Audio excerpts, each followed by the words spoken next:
Mr. President, I move that we dispense with the reading of the journal of the 47th session, Tuesday, January 28, 2025, and consider the same as approved. Any objection? Hearing none, motion is approved. Mr. President, I move that we defer the approval of the journal of the 49th session, Tuesday, February 4, 2025. Any objection? Hearing none, motion is approved. Mr. President, considering that Senate Bill number 2699 or the bill on Konektadong Pinoy is a certified measure, I'd like to request the Secretary to read the letter of certification from President Ferdinand Romualdez Marcos Jr.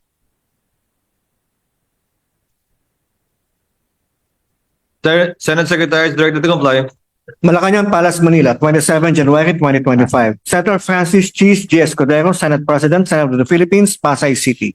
Mr. Senate President, pursuant to the provisions of Article 6, Section 26, Paragraph 2 of the 1987 Constitution, I hereby certify to the necessity of the immediate enactment of Senate Bill number 2699, an act establishing a comprehensive and inclusive data transmission and connectivity framework for the Philippines to facilitate the development of a robust and resilient communications infrastructure and establish a competitive and innovation-driven data transmission industry that will safeguard the public interest, promote fair competition, encourage investment in critical digital networks, and equip the government and the public with the necessary tools to maintain vital communications channels and effectively respond to emergency situations.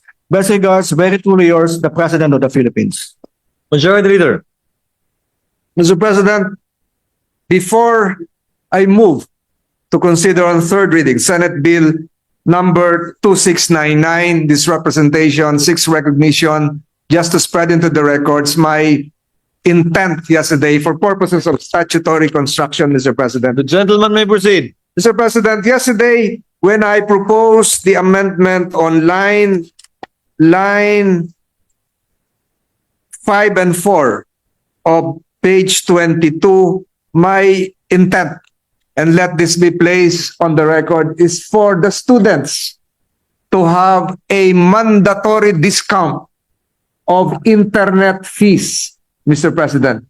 The telcos should be mandated to provide substantial discount to students, college, high schools, all use, and even elementary students using the internet for their studies. Yun lamang po, Mr. President, at yun po ang bahagi ng aking legislative intent as accepted by His Honor Senator Noted Alan and Cayetano. entered into the records. Mr. President, I move to consider on third reading Senate Bill number 2699. I so move, Mr. President. Consideration on third reading of the aforementioned bill is now in order. Senate Secretary is directed to read the title only of the measure and to proceed to roll call vote. An act establishing a comprehensive and inclusive data transmission and connectivity framework for the Philippines. Roll call vote. The Honorable Senator Binay, Senator Cayetano Alan, Senator Cayetano Pia, Senator De La Rosa, Senator Ejercito, Senator Estrada, Senator Gatchalian, Senator Go, Senator Ontiveros, Senator Lapid, Senator Legarda, Senator Marcos, Senator Padilla, Senator Pimentel, Senator Poe, Senator Revilla, Senator Tolentino, Yes. Senator Tulfo, Senator Villanueva, Senator Villar Cynthia, Senator Villar Mark, Senator Zubiri, the Senate President.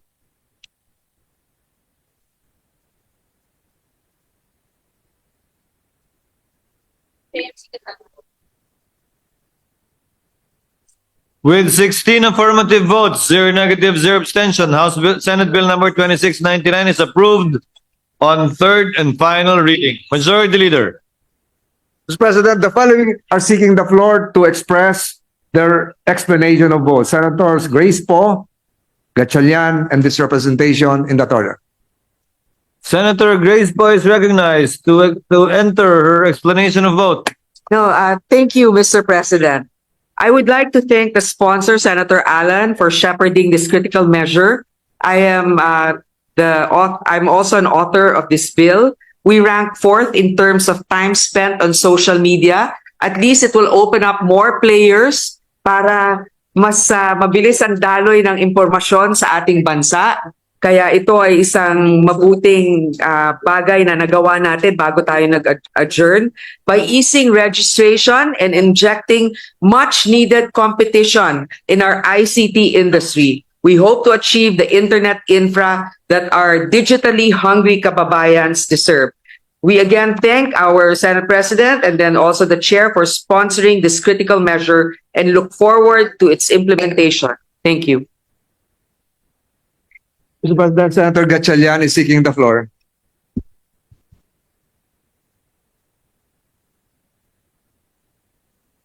Senator Gatchalian is recognized for his brief explanation of vote. Thank you, Mr. President. Mr. President, distinguished colleagues, I rise today to cast my yes vote for the Konektadong Pinoy. Sa panahon ngayon, ang mahinang internet ay hindi lang abala, kundi sagabal sa pag-unlad. A weak communication structure means a lot of missed opportunities, limited access to essential services, and increasing gap between those who can keep up with the demands of the modern economy and those who are left behind. Sa madaling salita, ang hindi konektado, siya ang napag-iiwanan. The passage of this measure will facilitate the development of a robust and resilient information and communications infrastructure that will empower education, drive economic growth, and strengthen public services and enhance disaster response. Walang mag-aaral na dapat mahuli sa klase dahil lang sa mahina o walang signal. Walang negosyanteng dapat malugi dahil hindi niya maabot ang kanyang mga mamimili online. At higit sa lahat, walang komunidad ang dapat maputulan ng komunikasyon, lalo na sa panahon ng sakuna. Beyond expanding internet access, this proposed measure will establish a competitive and innovation-driven data transmission industry that will safeguard the public interest, promote fair competition, encourage investment in critical digital networks, and equip both the government and the public with necessary tools to maintain vital communication channels. Matagal nang reklamo ng ating mga kababayan ang mabagal at mahal na internet.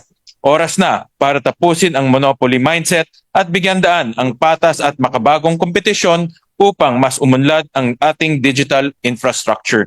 I vote yes because a konektadong Pinoy is a stronger, smarter, and more empowered Filipino, and a digitally connected nation is a nation that is ready to compete and succeed in the future. Thank you, Mr. President. Noted and entered into the record. Senator Villanueva, what is your pleasure? Mr. President, may I be allowed to just explain my vote? The gentleman may proceed. Thank you very much, Mr. President, dear colleagues. As one of the authors and the co-sponsors of the measure, we'd like to thank and spread into the records our commendation to the sponsor, our distinguished colleague, brother Senator Alan Peter Compañero Cayetano, for his hard work in pushing for this bill, which will finally address the long-standing issues of digital connectivity in our country today. In an era where reliable and affordable internet access is a necessity and not even a luxury, Mr. President, this bill ensures that no Filipino is left behind. Whether for education, business, government services, or disaster response, connectivity, Mr. President, is a lifeline. This is especially true for our learners, for whom access to the internet can make or break them in their schooling and beyond. The government recognizes this as an urgent need, and that's why in the 2025 General Appropriations Act, the Department of Information and Communications Technology has been allocated 7.5 billion pesos to sustain the free public internet access program. With the enactment of the Konektadong Pinoy Act, we are very much hopeful, Mr. President, that more resources can be dedicated to ensuring that everyone has access to the internet.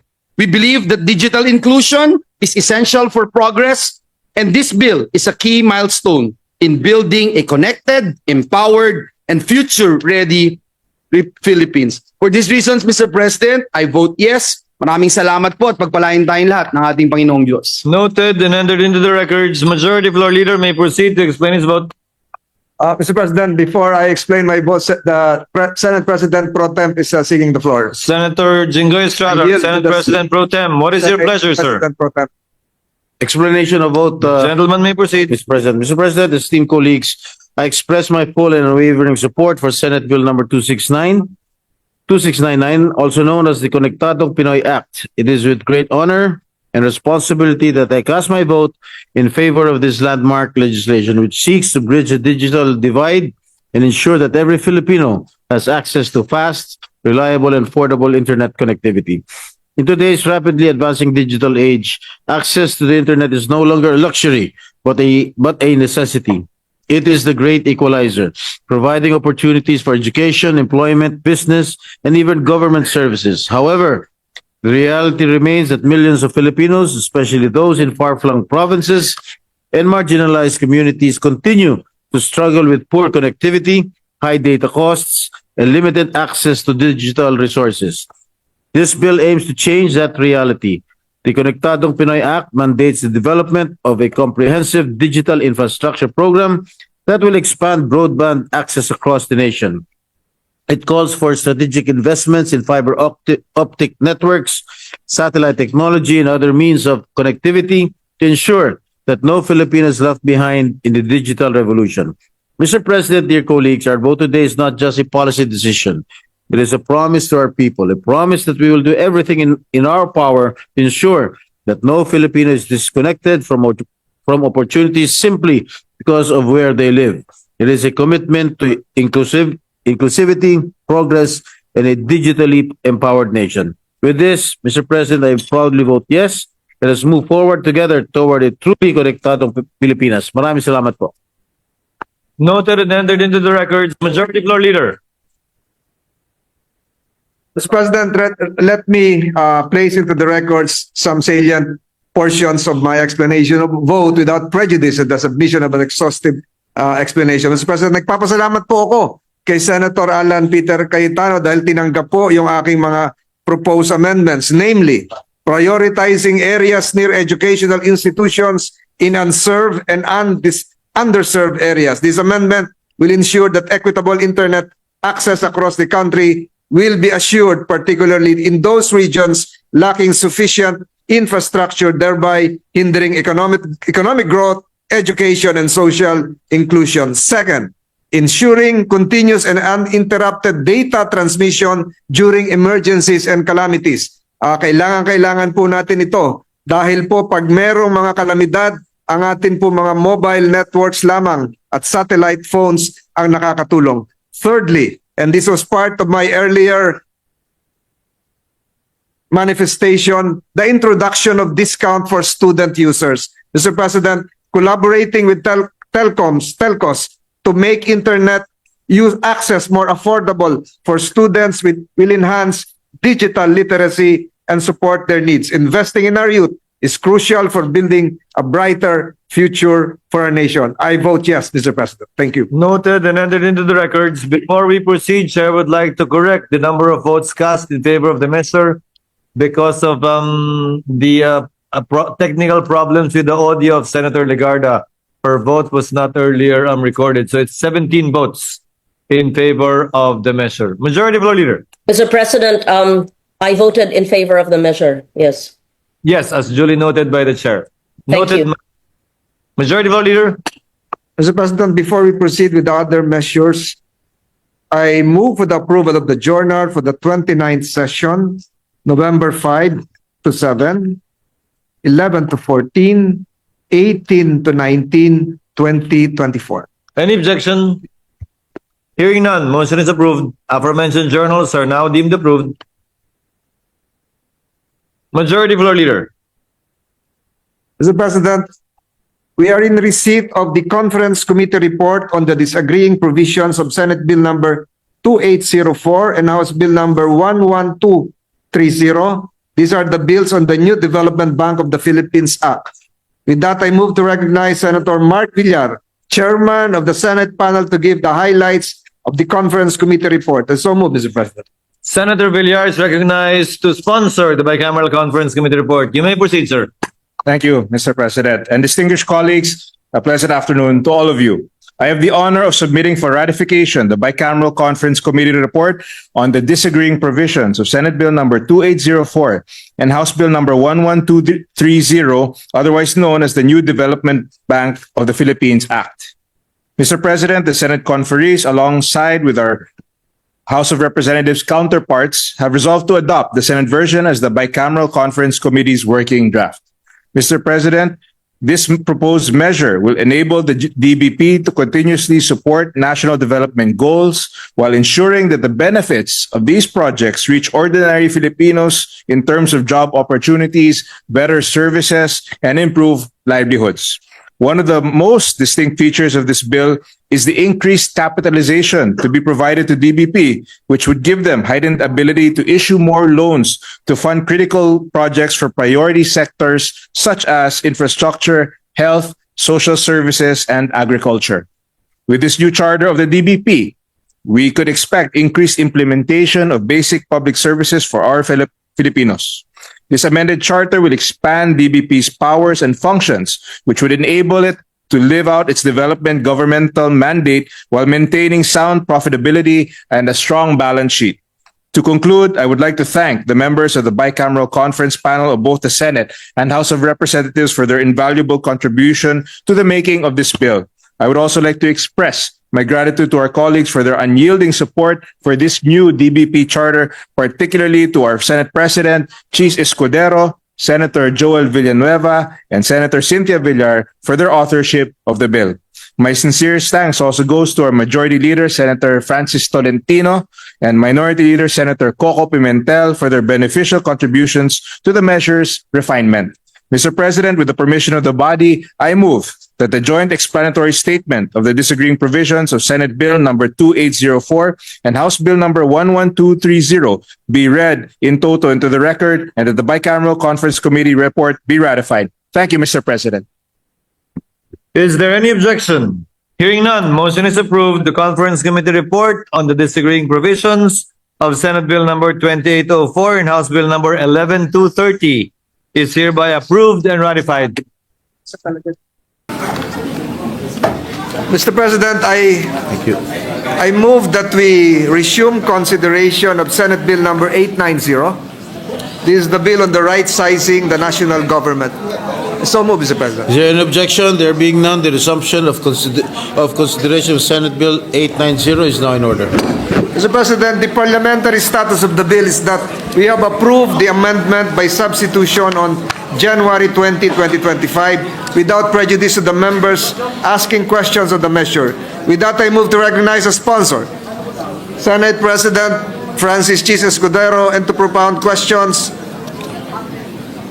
our good Minority Leader. I move for the recognition, Mr. President. Hearing no objection, motion is approved. Senate President Escudero and the Minority Leader, Senator Coco Pimentel, are both recognized. Mr. President, can I ask for a few minutes suspension so the entire plenary hall can settle down because it's too noisy for. Can we just for this simply ask? representation. Can we just simply ask the presiding officer to kindly order the sergeant at arms to impose order within the plenary and within the chamber? The Sergeant at Arms is directed to impose order. Mr. President, I insist on my minute suspension. I'll approach the sponsor, Mr. President. Session suspended for a minute. Majority Leader. Mr. President, I reiterate my previous motion. Tapos yung sa retirement benefits. Can we Binaliktad na. Restore order in the restore plenary. order Mr. in the gallery? Those people at the back, please observe proper decorum. Mas lesser years. Mas malaki. Mr. President, the Senate President, the sponsor of the measure, and to interpolate with the Senator Joel Villanueva, Mr. President, for the right sizing bill. All right, the Senate President and Senator Joel Villanueva are both recognized. Please proceed. Thank you very much, Mr. President, Majority Leader. Before I ask 2-3 questions, Mr. President, I would just like to spread into the records that this representation filed a version of this measure And we want to reiterate the importance, Mr. President, of passing a piece of legislation that will ultimately enhance the institutional capacity of our government agencies to improve public service delivery while ensuring, and let me emphasize this, Mr. President, while ensuring the welfare of millions of civil servants. We would like to again put on record, Mr. President, that right sizing is not synonymous with downsizing.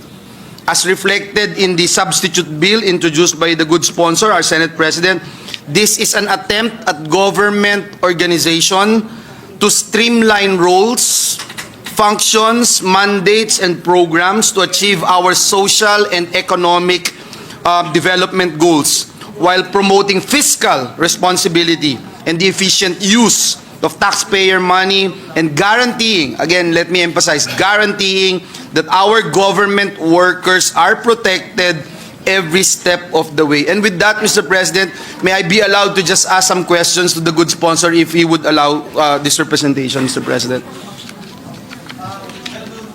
We confirm the statement of the gentleman, Your Honor. Indeed, that is the content and intent of the optimization bill that we filed in substitution of the version filed by Senator Joel Villanueva.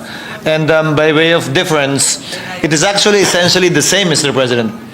Only that we added some provisions that was the product of our consultative meeting, namely, to add some employees' organizations to various stages of the right-sizing process.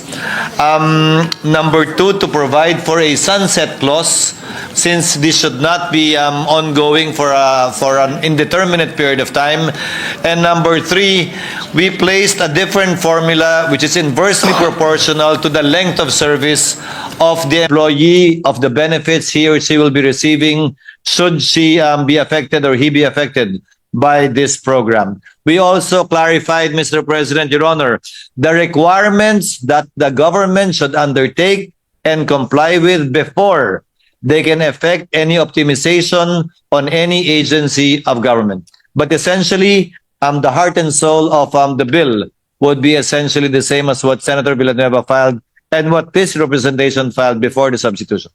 Thank you very much, Mr. President. I'd like to make sure and spread into the records because just by listening to the statements given to us by our good sponsor, I am actually seeing most, if not all, of these items and provisions that he is mentioning as part of the bill that this representation filed, which is Senate Bill number 1474 and Senate Bill number 2502. I was about to ask, Mr. President, the difference because considering that what we are deliberating upon right now here in the plenary is Senate Bill number 890, authored by the Senate President. I also remember and would like to state for the record that during the consultative meeting held last January 7, the Senate President stated that the bill that we filed, Senate Bill number 2502, will be used as the basis of the amendment by substitution. So we again would like to spread into the records our sincerest thanks and gratitude to our Senate President for considering the measures, the bills that this representation filed, Mr. President. Thank you. Mr. President, on my second question, Mr. President, may we know how does this bill differ from previous right-sizing efforts, Mr. President? May we know what components of right-sizing or optimization are included in this measure that are not found in the reorganizational reforms of previous administrations, Mr. President? Not only the organizational reforms, Mr. President, but even the very provisions of the Administrative Code of 1987, which actually authorizes the President to either abolish, merge, or create offices. The main distinction, Mr. President, is that none of those laws actually outlined the requirements for being looked for by most of our colleagues. For example, a study. No such law previously passed nor a provision of the Administrative Code required a specific study to be had before any optimization can be done on any agency. Number two, consultation and consultative requirements were also never provided for. Perhaps, Mr. President, these are the top two reasons why right sizing and or optimization was never or not as successful before as it should be, hopefully, under this piece of legislation. Thank you, Mr. President. And I'm glad and appreciate this measure under this committee report on optimizing the executive branch will be created to oversee the implementation of the government optimization program. It says here, among others, it shall conduct studies on the mandates, functions, programs, projects, operation structure, and manpower complement of the covered government agencies and instrumentalities. It shall also develop and prepare the optimized organization structure of agencies concerned. So I just want to put that on record that I'm glad that it's part of it. Mr. President, lastly, Mr. President, several government workers are understandably worried. And as chairperson of the Senate Committee on Labor, we have been talking to some of the labor groups, and some of them are worried that this might probably result in thousands of civil servants losing their jobs, etc. At ito rin po yung pinakamahalaga para sa atin, no, bilang representative ng ating mga kababayan, ng mga manggagawa natin, yung pong masiguro na mapoprotektahan natin sila, mapoprotektahan yung kabuhayan ng ating mga kawani ng pamahalaan. May we know, Mr. President, how many workers are estimated to be affected by government optimization program? Matatanggalan po ba talaga sila ng trabaho? What safeguards are in place under the measure that would ensure the protection of their welfare, Mr. President? 400,000 civil servants yung Kagalang-galang na Pangulo at sa kinatawan mula sa Bulacan, Senador mula sa Bulacan. Tulad ng sinabi niya kanina, ang ibig sabihin ng right sizing, optimization ay hindi lamang pagbabawas o pagtatanggal ng mga empleyado sa gobyerno. Kabilang ng optimization ang paglikha ng mga bagong pwesto na mas angkop, bagay at kinakailangan ng panahon at ng serbisyong dapat binibigay ng pamahalaan sa ating mga kababayan. So hindi ko po sasagutin ng inyong katanungan kung ilan ang matatanggal. Ang babanggitin ko po ay numero ng maapektuhang mga posisyon o tao na maaaring maiangat, tumaas, malipat, pero hindi nangangahulugang automatic na ibabawas o tatanggalin. At ang bilang na binibigay ng DBM sa kanilang nais target ay humigit kumulang 400,000 posisyon. Pero kabilang, ulitin ko rito, ang pag-upskill sa kanila, ang pag-promote sa kanila, ang paglipat sa kanila sa ibang mas kailangang posisyon at opisina, at hindi lamang nangangahulugan na pagtanggal sa kanila mula sa serbisyo. So wala po kaming figure kung ilan ang tatanggalin dahil wala naman pong planong tanggalin na bilang. Meron po kami target na posisyon na i-optimize para mas maging efficient ang pamahalaan. Gusto ko pong susugan, Ginoong Pangulo, yung binanggit ng ating sponsor, na yung optimization is not only limited to the elimination of redundancies, overlaps, and duplications in operations. But I think it is important to note that it entails the possible creation of an agency or a unit or a position which is deemed necessary for the agency or the department's operations or performance po ng mga essential functions. Nakita ko po dito sa Section 13 ng panukalang batas, nagpo-provide po ng retirement benefits and separation incentives for personnel who may be affected by the optimization program. Gusto lamang po natin, Mr. President, na siguruhin na kung meron man po na may mag-apply ng retirement o separation from the agencies, meron pong incentives na makukuha at mapoprotektahan ang ating mga manggagawa. Yun po ba ay nakasaad dito po sa panukalang batas na ito? Opo, at yun din ang pinagkaiba nito sa ibang panukalang batas o batas kaugnay ng right sizing dahil wala po ito sa Revised Administrative Code of 1987. At tiniyak po natin na yung mas maikling panahon sa pamahalaan na posibleng mas bata ay makakatanggap ng mas malaking benepisyo kumpara sa mas matagal na may mas malaking benepisyo ng matatanggap mula sa GSIS para mas maging patas, parehas at makatarungan tayo kung sakasakali sa mga empleyadong maapektuhan nitong mga pagbabagong ito sa organisasyon ng pamahalaan?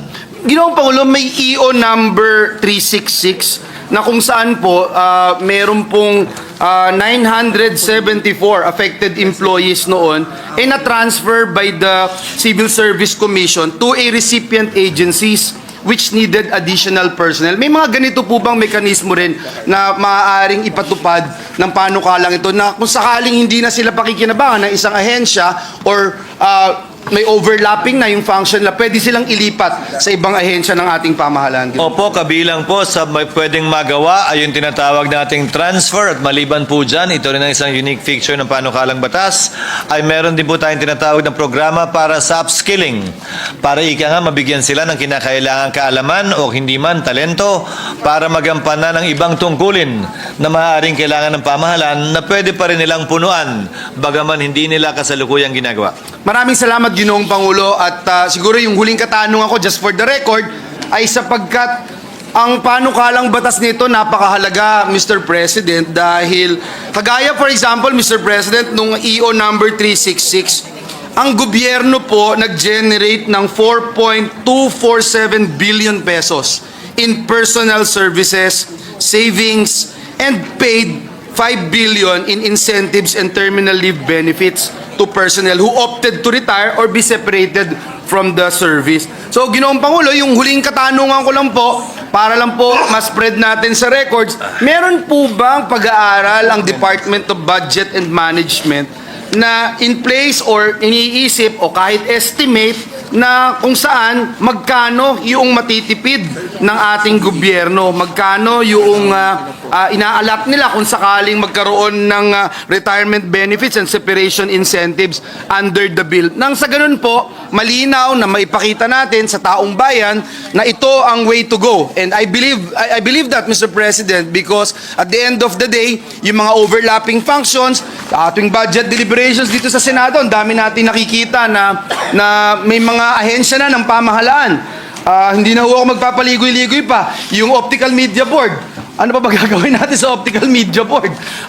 And things like that, no? And I can cite several agencies and bureaus in the government na I think we really need to act upon, Mr. President. Mr. President, Your Honor, given that it's not only, as I stated earlier, abolition or retrenchment or retirement of workers, we have several options. The amount estimated in the cost-benefit analysis of the DBM would be, they just gave ranges, Mr. President. Yes. 3% of the estimated number of affected personnel that they are trying to focus on, it's a 1.28 billion annual savings. If it reaches a high of 7% of the focused positions, it will be 2.69 billion in savings. But if you multiply that, Mr. President, by the long-term benefits of the measure, although the amounts may seem small, it will redound to a larger figure. Thank you very much, Mr. President. Again, almost 4 billion a year. Yes, that is correct. Masasave ng ating pamahalaan. Kaya po tayo ay naniniwala sa panukalang batas na ito at nakita natin, Ginoong Pangulo, may mga mekanismo para protektahan ang ating mga kababayan, maging ang ating mga manggagawa o kawani ng ating pamahalaan. I'd like to take this opportunity to thank our distinguished sponsor, our Senate President, for taking the cudgels in sponsoring this very important piece of legislation, and let me spread into the records that this representation fully supports this measure. Maraming salamat, Ginoong Pangulo, at pagpalain tayong lahat ng ating Panginoong Diyos. Thank you, Mr. President. Thank you, Mr. President, to our distinguished gentleman from the distinguished gentleman from Bulacan for his inputs. Thank you, Senator Villanueva, Majority Leader. Mr. President, the minority leader is seeking the floor. The I move that he be Minority Leader, recognized. Senator Coco Pimentel. The next Congressman of the City of Marikina is recognized. Thank you, Mr. President, who will give the nickname of Nostradamus to. Thank you. With the permission of our Senate President, who is the sponsor and author, also the author of this measure on right sizing. But actually, Mr. President, from the interpellation of Senator Villanueva, I think we should be changing our terminology. It's no longer, it's definitely not downsizing.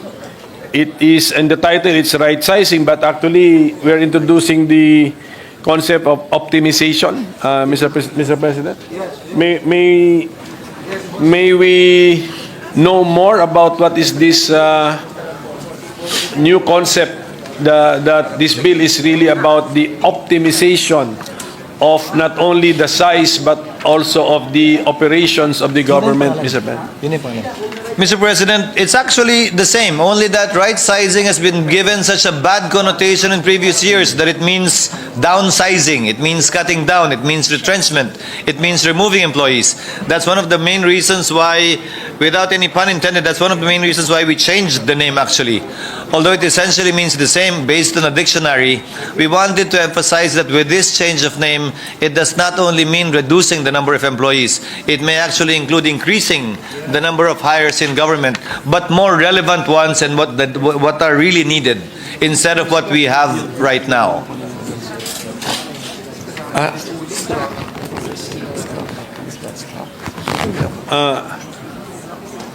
This is a substitute bill already. So, did the original bill contain the word optimization? Yes. So, nandun na siya? Yes. From the very start. Okay. So, from the very start, that has been. So, that's why I'm asking this, because what is the problem that we are trying to address with this measure, Mr. President? Several, Mr. President. To name a few, number one, everybody has been looking for a study, but it was not actually, and has never actually been required.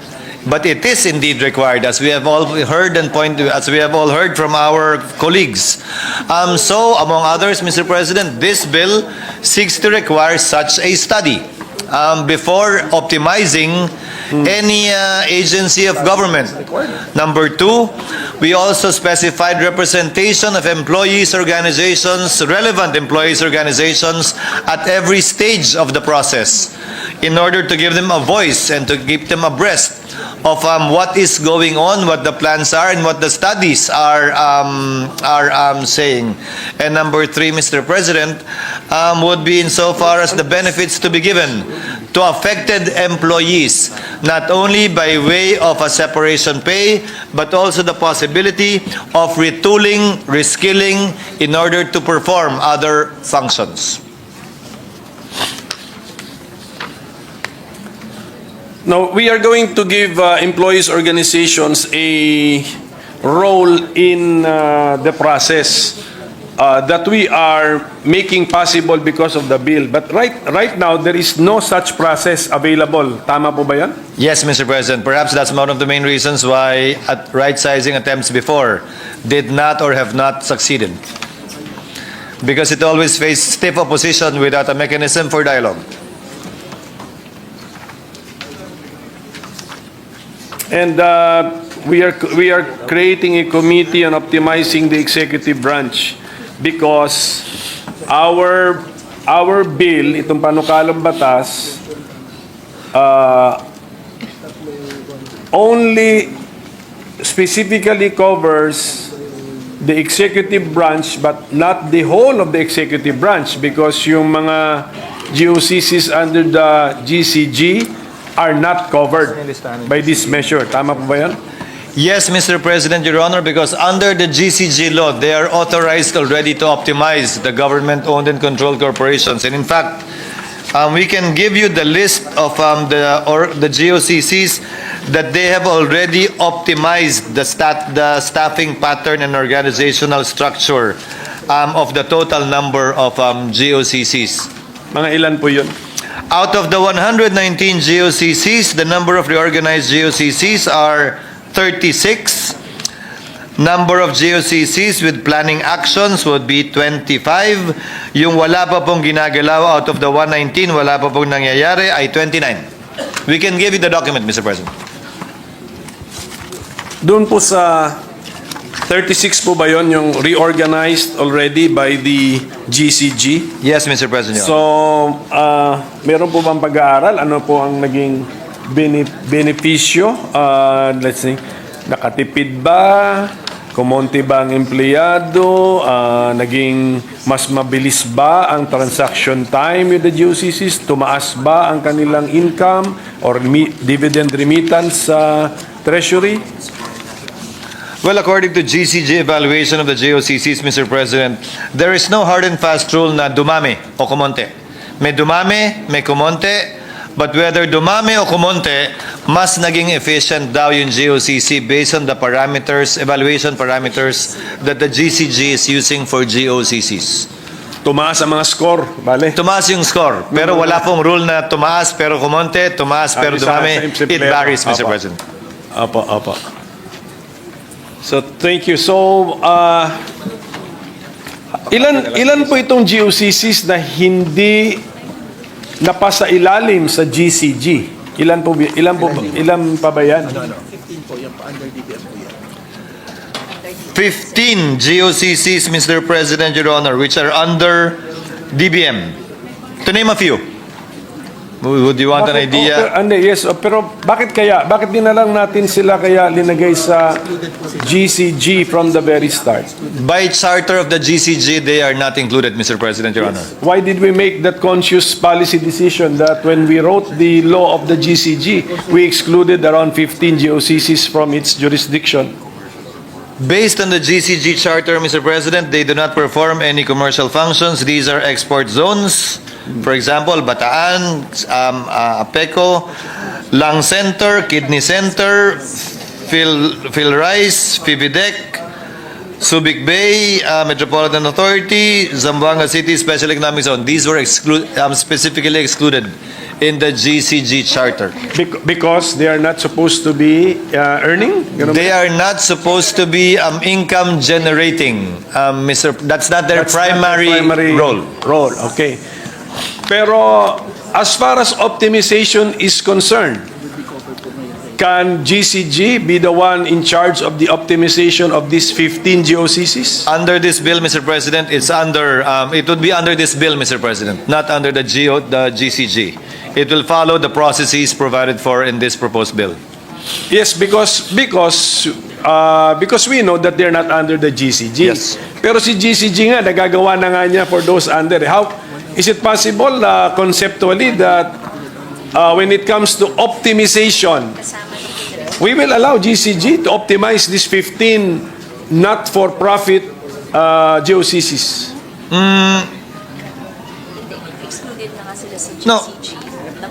The GCG charter excludes it, Mr. President, but we can include them here if that is the desire of the honorable minority floor leader. But right now, as written in the bill, they are not they are included in the bill and not part of GCG because that was in a previous law. Yes, I have noticed that, Mr. President. That's why I'm bringing up the idea. Kasi si GCG, nag-optimize na siya ng GOCCs. Meron lang 15 GOCC na wala sa jurisdiction ni GCG. Pero pagdating sa optimization, baka kaya na rin ni GCG maturuan ang 15 GOCCs na yon as far as optimization is concerned. Actually, Mr. President, Your Honor, I think the reservation only that they have is that the GCG charter itself does not include these corporations, and if we will include them in the right sizing, is it going to be the intention of the author of the good gentleman rather to already place them under GCG? That would be a totally different regime altogether, Mr. President, Your Honor. Again, because they're not, their primary purpose is not income. Yes, I know. Generating. That's why I was limiting my question to as far as this concept of optimization is concerned. Again, the reservation only is that there might be some confusion that GCG would already have other powers over these corporations not intended to be under GCG to begin with. But we will submit at the proper time, Mr. President. Yes, Mr. President. On any suggestions of the good gentleman. Thank you for entertaining at least entertaining the idea, Mr. President.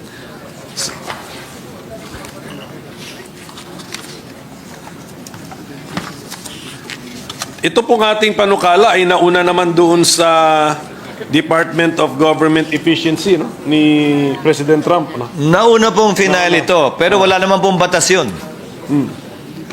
Imbe-imbento lang yata yun, Mr. President, Your Honor. I don't think there's a... Pero ganun din ata, isa rin ata yun nasa gusto natin ma-achieve, no? Government efficiency, Mr. President. Yes, Mr. President, Your Honor, in order to be able to make government more efficient and more cost-effective.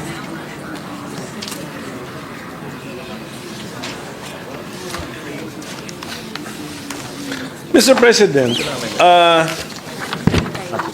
hindi ba kayang gawin na yan ngayon under present law? Kasi for example, si Department of Agrarian Reform Secretary Conrad Estrella, during the budget process, parati niya sinasabi sa atin, yung he availed of this scrap and build concept which is allowed under existing law. So can that not be resorted to without to make government more efficient, Mr. President? Well, yes, without yes, Mr. President, Your Honor. The problem faced by the scrap and build method, Mr. President, as a rule, is that number one, as I said, although it is provided for by law in the Administrative Code of 1987, the requirements we're trying to impose under this bill is not there, like the study, like the consultation with the employees' organizations, like the giving of a different separation pay that is more equitable and justified to affected employees compared to merely receiving benefits from GSIS on the assumption that they already served long enough to receive any benefits from GSIS. But some of the concepts within scrap and build are present or incorporated in this bill, Mr. President. Yes, Mr. President, Your Honor, it is because, for example, abolition, creation, consolidation, merger are all tools available under this bill. Tapos, Mr. President, hindi po ba may kapangyarihan na ang Presidente under existing law, more specifically the Administrative Code, to reorganize, if not the entire executive branch, at least a significant part of the executive branch? That is correct, Mr. President. That was the very first question I asked in the consultative meeting. What is this for and do we need this?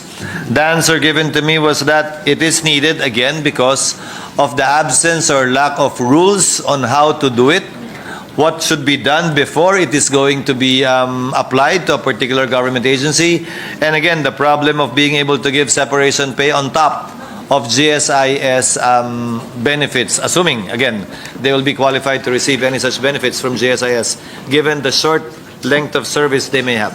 Cannot those concerns be addressed by the President or the Office of the President through the issuances of EOs, AOs, memorandum circulars to fill in the details, Mr. President? According to DBM, Mr. President, it is best placed in the law rather than by mere administrative or executive issuances by the President because of the questions that might be raised about its constitutionality, especially with respect to the disbursement of funds.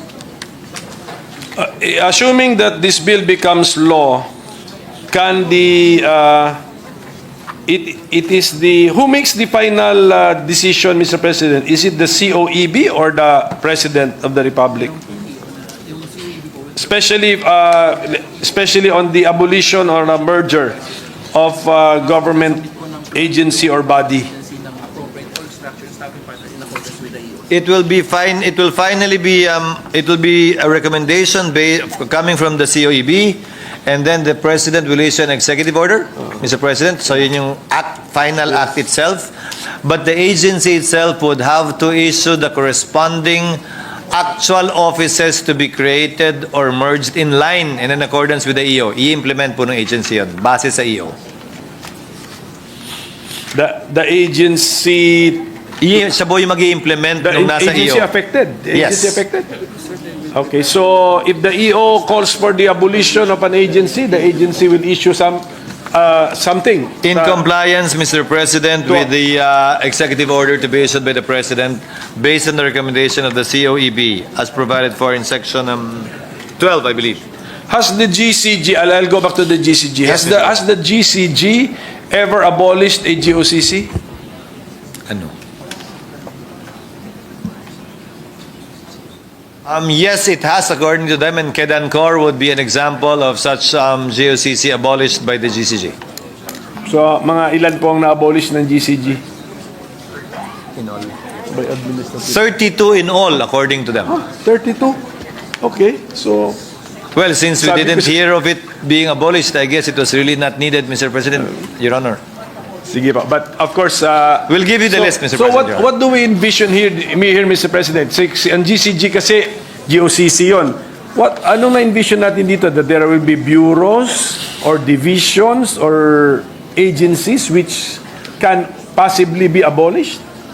Not necessarily abolished, Mr. President, Your Honor, but more, that's why ARTA is playing an important role in the COEB, Mr. President. Because this should be done hand in hand with ARTA. Ano ba talaga yung kailangan?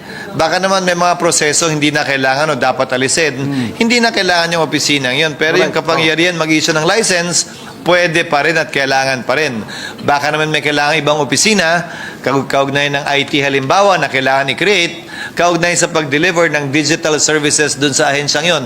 Again, these questions would best be answered by the COEB and on the study that is being required to be conducted before the optimization can be done on any agency. When the optimization action requires the creation of positions, hindi po ba under present law, DBM must authorize the creation of the position? So, under this bill ba, babaguhin natin yung procedure na yon? Mr. President, it would still require DBM. In fact, DBM is part of the COEB as well.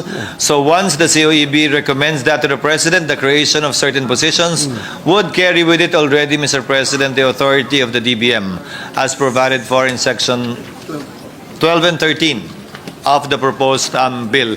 Halimbawa ngayon, Mr. President, ngayon may ginagawa po tayo sa Senado na ipepresent ako sa management at rank and file na hindi naman talaga optimization pero pagsasaayos ng mga posisyon.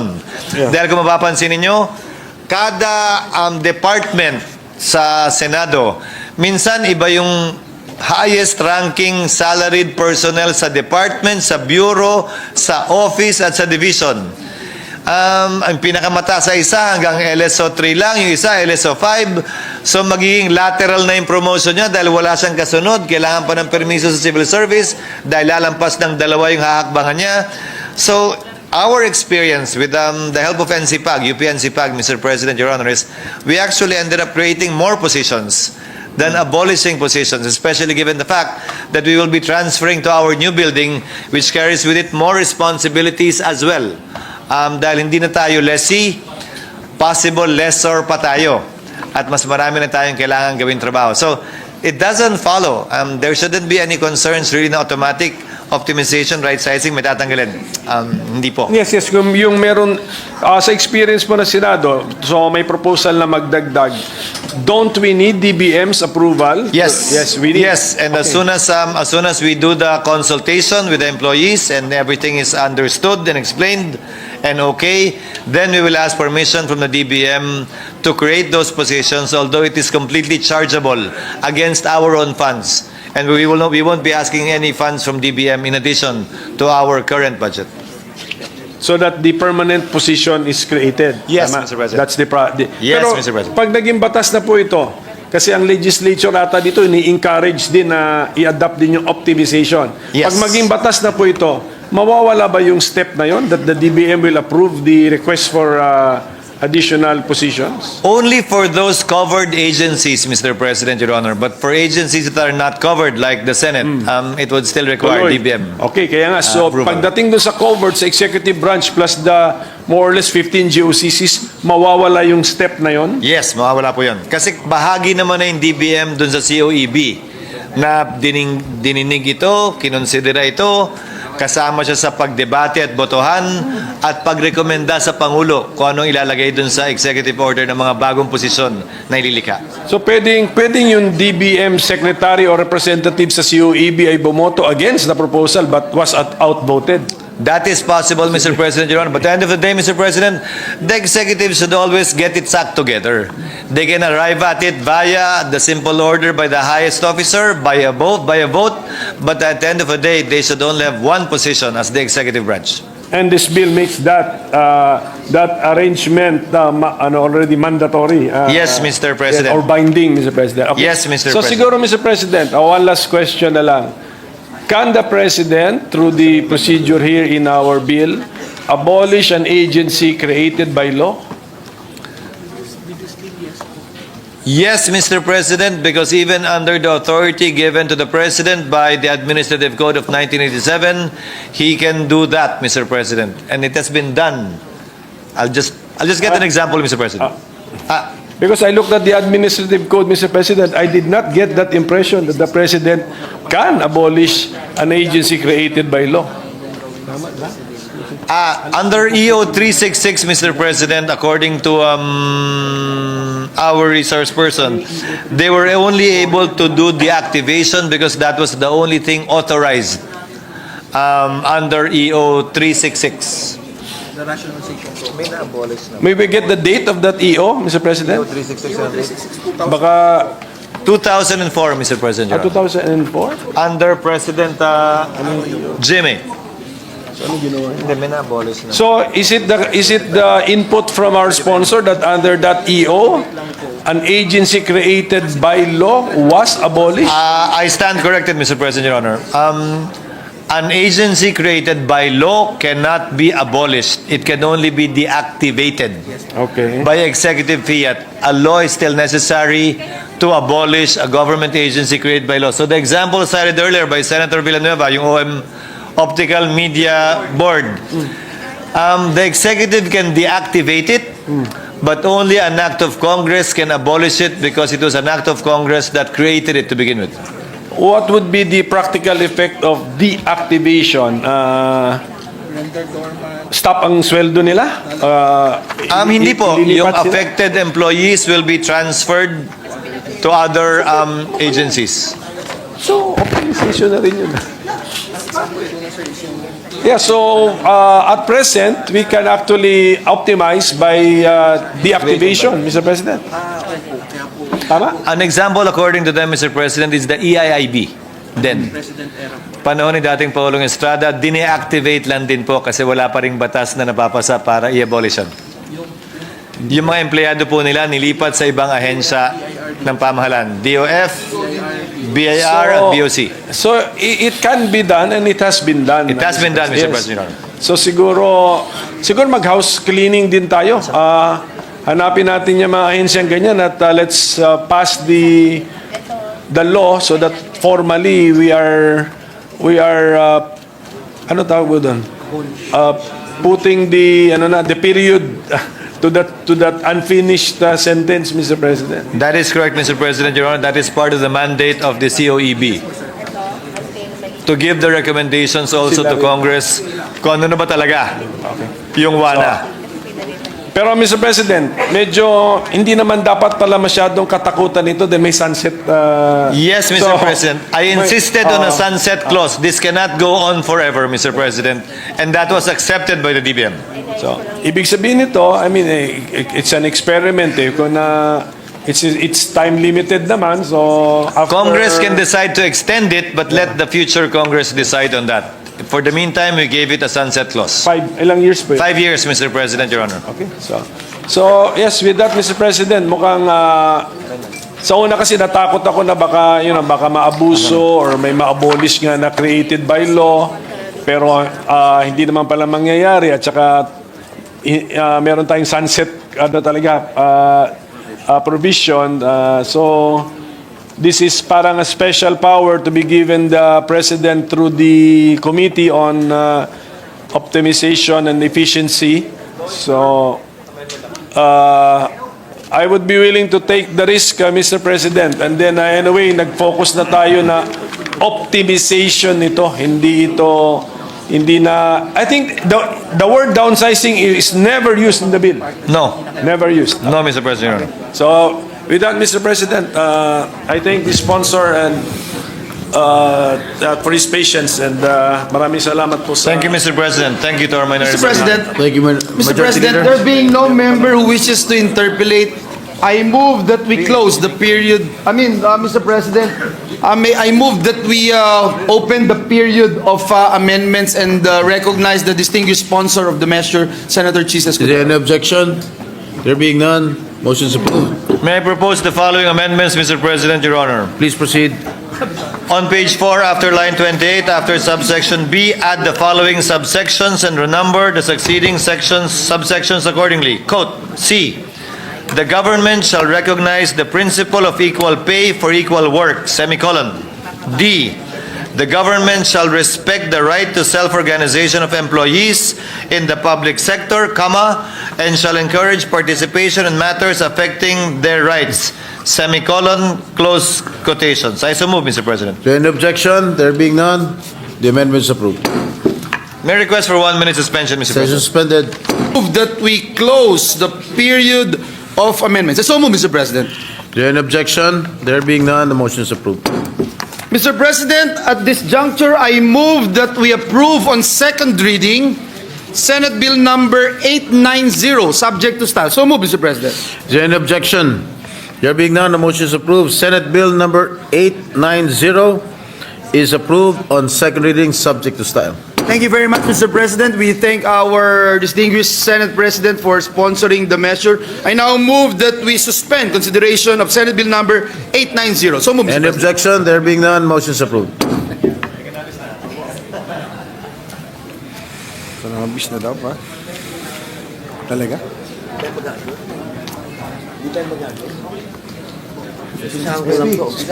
Majority Leader.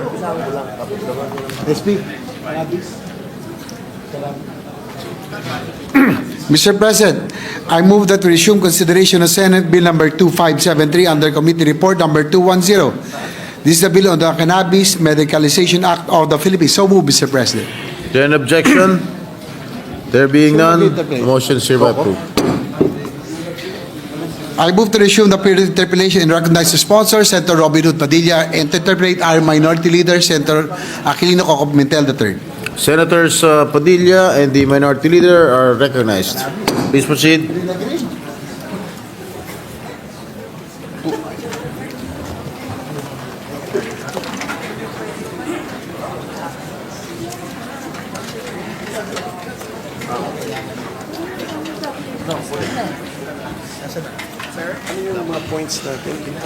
Ito, yung may mga proposed questions na to, sir.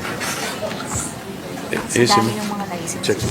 Thank you, Mr. President. With ano ba to? Continuation? Continuation kasi So, lang natin, sir, yung sa PIN. I think I have already conducted my initial interpellation on this measure maybe a couple of years ago. Tama ba? months ago. Okay, so this is just a continuation, Mr. President. Okay, klaruhin po natin. This is itong ating panukala, papayagan natin ang medical use of cannabis and cannabis extracts. Yun po. Opo. Hindi po natin papayagan ang recreational. Hindi po. Sige po. Tayo po ay kontrang-kontra po sa recreational. Correct po. Ngayon, yung mga medical use ng cannabis ay per scientific study, ano-ano po ang possible medical use of cannabis? Opo. Dalawang klase po kasi, gusto ko pong maging malinaw po sa ating mga kababayan na ang cannabis po ay meron po itong dalawang masasabi po natin laman. Opo, ito po yung tinatawag natin na CBD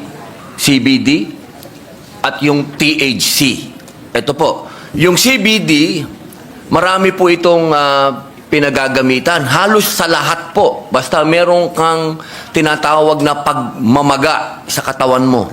maging ito ay sa loob ng katawan mo o sa labas ng katawan mo, ito po ang masasabi nating gamot. Pwede mo itong ipahid, pwede mo itong ipatak. Lahat po ng maga sa katawan mo, yun po ang kanyang pwedeng pagalingin. Ano? Yun naman pong THC, ito po yung tinatawag natin na wonder. Sapagkat ito po, meron na po mga ginawang pag-aaral po dito na ito po ay ginagamit na doon po sa mga may cancer, Ayun natin yung planting. sa mga meron pong malulubhang sakit. Ito pong paggamit ng medical cannabis, kung atin pong pag-aaralan pa, yung mga progresibong bansa po, ito po kanila na po itong talagang pinapractice. Kung pag-uusapan po kung evidence-based po, ito po talagang ginagamit na po ito sa mga cancer patients. At alam niyo po, Ginoong Pangulo, ito pong medical cannabis, kayang-kayang ma-afford ng ating mga kababayan. Alternative medicine po ito. Ito po yung halimbawa, kung ikaw po ay may cancer, pagkatapos mong ma-chemotherapy ka, hindi ka makakain, hinang-hina ka, hindi ka makatulog, diyan po pumapasok ang cannabis. Marami pong mga pag-aaral na nakita po nila, no, na itong mga cancer patients, kapag gumamit po ng cannabis, sila po ay nakakatulog, sila po ay nakakakain. Opo. Ganon din po nung nangyari po ito sa California, Ginoong Pangulo, noong panahon po ng kasagsagan ng AIDS, po, ano? Meron po silang nakitang isang grupo na bakit itong mga may AIDS na ito, hindi sila namamatay kaagad, hindi po sila pumapangit, hindi sila namamayat. Kaya tinanong po sila kung anong ginagamit nila. Ang sinabi po nila, cannabis. Kasi sila daw po ay nakakakain at nakakatulog. Kasi yun daw po din ang epekto ng AIDS. Ano? Kapag may AIDS ka, hindi ka rin makakain, hindi ka rin makatulog. So lahat po ng mga tinatawag po ng mga grabing sakit, ay ito na po talaga ang ay binibigay yung cannabis po.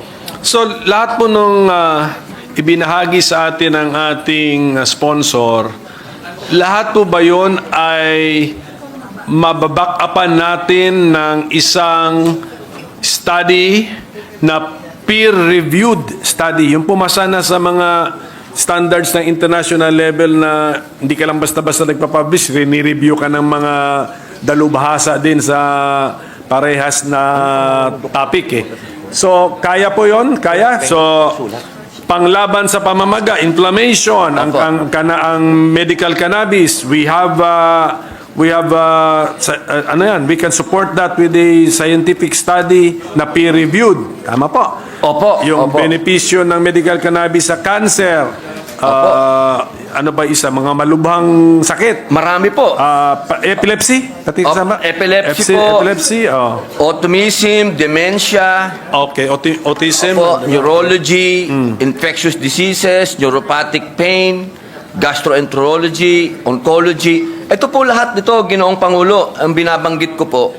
Alam naman po natin na ang bansang Israel at ang bansang Canada at ang bansang Amerika po, masabi ko lang di po Amerika, kahit nasa federal, hindi pa po sila approve, pero ginagamit na po nila yung medical cannabis din po. Ang hindi po kasi approve sa Amerika, yung pong sa mga state yung recreational. Pero yung medical po, yan po ay katanggap-tanggap na po yan. Lahat po yan, evidence-based na po yan, may science na po yan. Katunayan po, ito pong mga research, ito po, Cannabis for Pediatric Epilepsy, National Library of Medicine. Ito po ay yung January 2020. Ito din po yung isa, Medical Cannabis for Children, Evidence and Recommendations, Canadian Pediatric Society. Ito po. At dito din po sinabi, no, use of cannabis and other pain treatments among adults with chronic pain in US states with medical cannabis programs. Ito din po, no, the health effects of cannabis and cannabinoids, National Academies of Science, Engineering and Medicine, Washington, D.C. At meron din pong Toward Medical Cannabis Education in Israel, National Institute of Health, Israel. Lahat po ito, mga aking ginong Pangulo, lahat po ito ay nagsagawa ng kanilang research po at studies. So, kung meron po nakikinig sa atin ngayon na gustong ma-access yung mga studies na yan para i-check niya mismo sa sarili niya, babasahin niya, ito po ba ay hawak na ng ating committee? Kaya nilang mahingi yan sa ating committee? Opo, Ginoong Pangulo, katunayan po, nakailang beses na po kami nag-imbita ng mga doktor po galing sa ibang bansa at meron po sila talagang mga research po, na research-based. Handa po kami na i-furnish po sila lahat niyan. Opo. So, sa kaalaman ng ating sponsor, ilang bansa na ang pinapayagan nila ang medical use of cannabis and cannabis extracts? Mga ilang bansa na po yan? Okay. Sa ngayon po, 70 bansa na po sa buong mundo ang nag-legal po ng ilang anyo ng cannabis, medical cannabis po. At 50 bansa naman po noong tumaas po ito. Dati po 50, naging 70 na po. 70 po? Okay, sige. Opo. 70. Sa pagkakalam ko, more than 190 ang members ng United Nations eh. Opo. So kung makikita natin, minority pa rin, 70. Ano kayang alam nung 120 other nations na hindi nag-adopt ng medical cannabis? Siguro po, Ginoong Pangulo, kulang pa din po sila sa konti pong kaalaman. Okay. At siguro po, hindi pa rin po nila narinig pa yung bagong statement po ng United Nations po na iniiba po yung schedule po ng cannabis. Opo, dati po kasi talagang ito po ay sinasabi nilang bawal. Pero ngayon po sinabi nila bawal pa rin, pero meron po itong medicinal component na pwede po nilang pag-aralan pa. Kaya meron pong approved po ngayon eh. May approved po na dami nung tinatawag po na THC at nung CBD. Sige po. Ano naman po ang danger nito? Kunyari, meron ba overdose po? Meron bang kaso na posible bang overdose dito? Ang pinaka-overdose po ng cannabis, matutulog po sa kakain.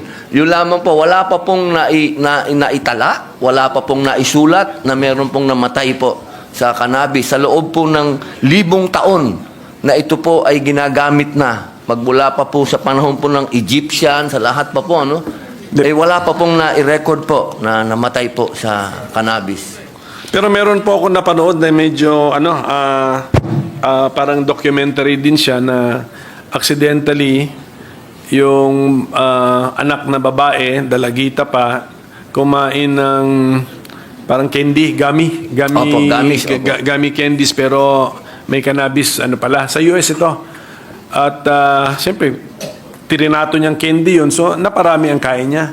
Opo. Kinailangan siyang itakbo sa hospital eh. So, I think the overdose is more than just getting sleepy and having a good appetite.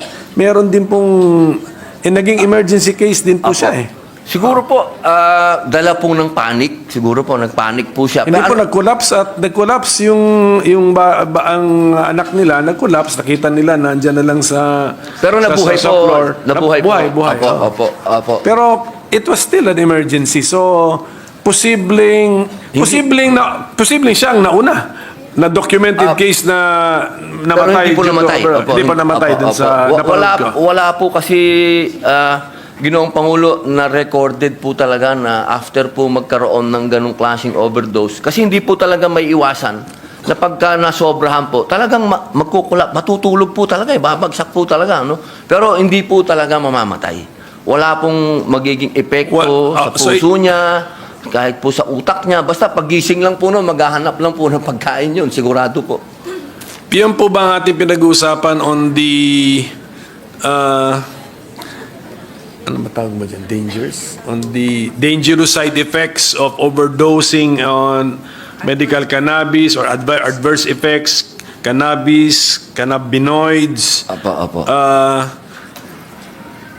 Walang hindi tumataas ang kanilang BP or heart rate to such Meron dangerous po. levels, Mr. President?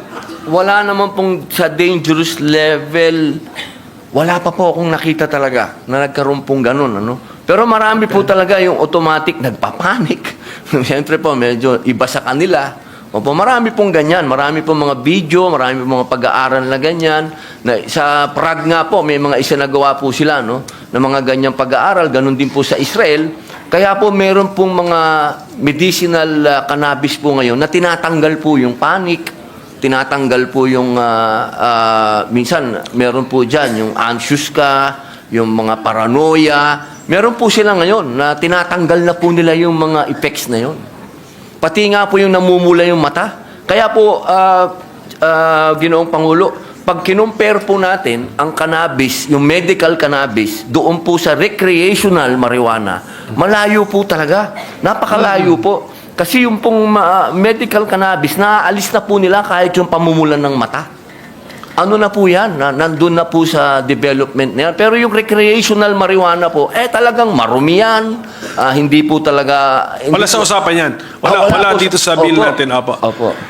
Tapos ang medical use lang tayo ng cannabis and cannabis extracts, and these are prescription-based drugs or medicines. Opo. So hindi pa rin siya over the counter, basta kailangan doktor pa rin ang magbigay ng prescription o magrekomenda Tsaka ng po, gamot. dapat po, Ginoong Pangulo, yung pong doktor, nakapag-aral po siya ng patungkol po sa cannabis. Opo, hindi po basta doktor lang.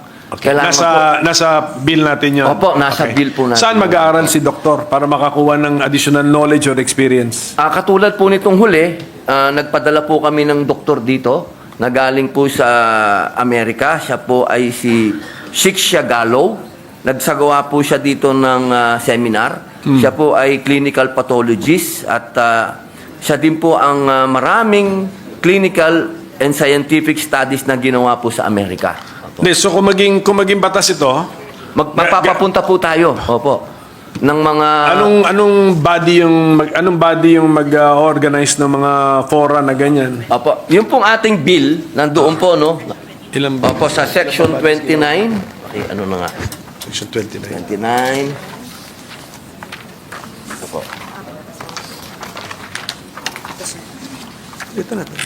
Ito po, basahin ko po, Ginoong Pangulo.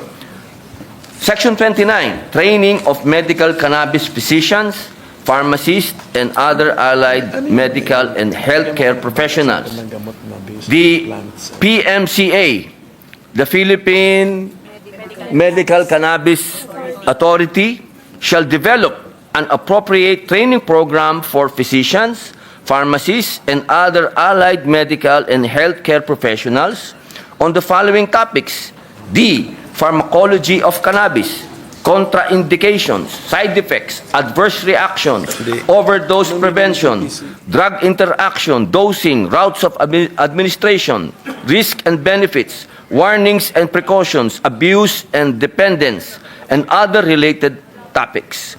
Completion of the program shall be precondition for the physician, pharmacists, and other allied medical and healthcare professionals as may be licensed to prescribe, dispense, and administer medical cannabis to qualified patients. Yes, meron pala tayong ginagawang o itatayong Philippine Medical Cannabis Authority. Yun po yun. Opo, yun po sana ang atin pong panukala. Ito po ay binasi po natin sa bansang Israel at sa akin po kasing palagay, yun po yung pinakamagandang model po, no? Sa usapin po ng sa lahat po ng klase ng usapin, ano? Sa pagtatanim, sa law enforcement, sa lahat na po. Pati po sa dispensary. Sila Yung na po. abuse, yung abuse po, na-anticipate natin yun? Opo, Na opo. may kakuntsaba kang doktor, na best friend mo, kaibigan mo, pwede ba to maabuso? And then, meron na ba tayo linagay na penalty to discourage abuse and misuse Opo. of Opo. prescription? Opo, sa section 25 po, sa prohibited acts, medyo mahaba po ito, sige po. Ginoong Pangulo. Pero nandito po lahat kung ano po yung mga po pwede nilang, halimbawa po, yung doktor ay dumiskarte po, malaki po ang kanyang pananagutan. Opo, malaki po ang kanya pong parusa. Opo. Marami po Yan lang ito. naman, yan yung ating kinakatakutan na Mr. President, kasi na baka madaan to sa pagiging barkada. Opo. Naintindihan po natin yun. Opo. Pero pwede pong palawakin po, Ginoong Pangulo, makapag-explain lang po ako. Sige po. Opo. Yung po sa usapin ng abuse, ito po naman ay yung natutunan ko lang po ito sa Prague. Maiksi lang po ito, Ginoong Pangulo. Kasi po sa kanila, ang kanila pong definisyon ng medical cannabis, pati po yung mga usapin na nag-aabuso nito, kasama po dun sa medical cannabis. Kasi po, ang kanila pong prinsipyo, imbis na yung kanilang yung nagda-drug abuse po, halimbawa, yung nag-recreational marijuana po, kung hahayaan nila na gumamit ito ng recreational na marijuana na marumi, na hindi alam kung saan galing, yung pong pasyente, ang tawag ko po sa na nagmamarijuana, pasyente po, yung pasyente po, ang kanyang kinukonsumo, magiging sakit pa. At kapag nagkasakit siya, Correct. problema pa ng Estado. Correct. So sa Prague po, ang kanila, pagka meron silang alam na itong taong ito, may problema siya ganun, ginagamot po nila sa pamamagitan po ng medical cannabis. Para po yung tao ay unti-unting magbago, unti-unting mawala doon sa pang-aabuso at malinis yung kanyang nakukuha. Kasi ang importante po dito, malinis. Ito pong medical cannabis kasi pharma grade po siya, pharma grade. With the permission of the Minority Leader, nais ko lang pong magtanong isang katanungan lang Senator Padilla. Sinabi niyo po yung recreational marijuana ay marumi. Opo. Paano niyo ho sinabi na bakit niyo po binanggit na marumi ang recreational marijuana? Opo, yan din po ang mga unang naging katanungan ko po bago po ako nagpunta ng Israel at ng Prague. Kasi ako po ay tiga Cordillera. So alam ko po kung ano po yung recreational marijuana. Ito po kasi ay naitatanim lamang po ito sa bundok, wala pong nagbabantay. Ito po ay may mga tinatawag po nating mga insekto, may amag, lahat na po ng klase. Tapos yung po, pagka nakonsumo po yun ng tao, yung kinonsumo mo ay hindi po yung malinis. Katulad po, halimbawa po naman, sa medical cannabis naman po, ito po ay nasa laboratorio. Ito po ay pinangangalagaan ng mga tinatawag po nating mga pharmacies. Ito po ay talagang controlled po, Wala pong amag, walang insekto, talaga pong napakalinis po. So saan nila kinukuha yung medical cannabis na yun? Kasi sinasabi niyong na-store, napakalinis. Opo, ano po yan Sila na rin po ang gumagawa ng mga seed na yan. Ito po, katunayan po, ito po, ang medical cannabis po kasi isang malaki ng ekonomiya. Ito po sa buong mundo po, kung mapapansin niyo po, meron na po siyang economy. Actually, ilang bilyon piso po, ilang bilyong dolyares po itong economy na to. Kaya po yung mga seed po nito, meron po itong mga may-ari. Meron po, may mga exclusive na may-ari po itong mga seed na to. At ito pong mga seed na to, pinagsama-sama na magagandang parte ng ibang plant. Okay. Opo. Okay, galing po ako rin nung nakaraang buwan sa Netherlands, sa Amsterdam, at nakita ko na talagang talamak, legal, yung kanilang pagbenta ng marijuana doon. Pati yung sa convenience store, pwede ka bumili. Kahit may biskwit o cookies na may laman na cannabis. Minsan meron mga nagro-rolyo ron na talagang iba talaga yung amoy na talagang legal dun sa legal ang pagbebenta ron sa Amsterdam. Ano, may tuturing nyo ba yan maruming marijuana? Marumi po at sobra.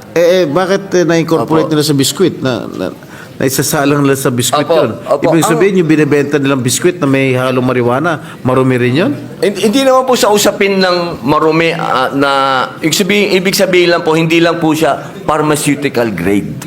Kasi ang hinahabol po natin talaga dito, Ginoong Pangulo, pharmaceutical grade po talaga. Dumaan po talaga sa mga laboratorio talaga na talagang kalinisan po ang kanila pong number one na talagang pinapatupad. So, do I kasi po, Ginoong Pangulo, yung sa Netherlands po, recreational din po yun eh. Talagang, ano po, hindi naman totoo po. naman.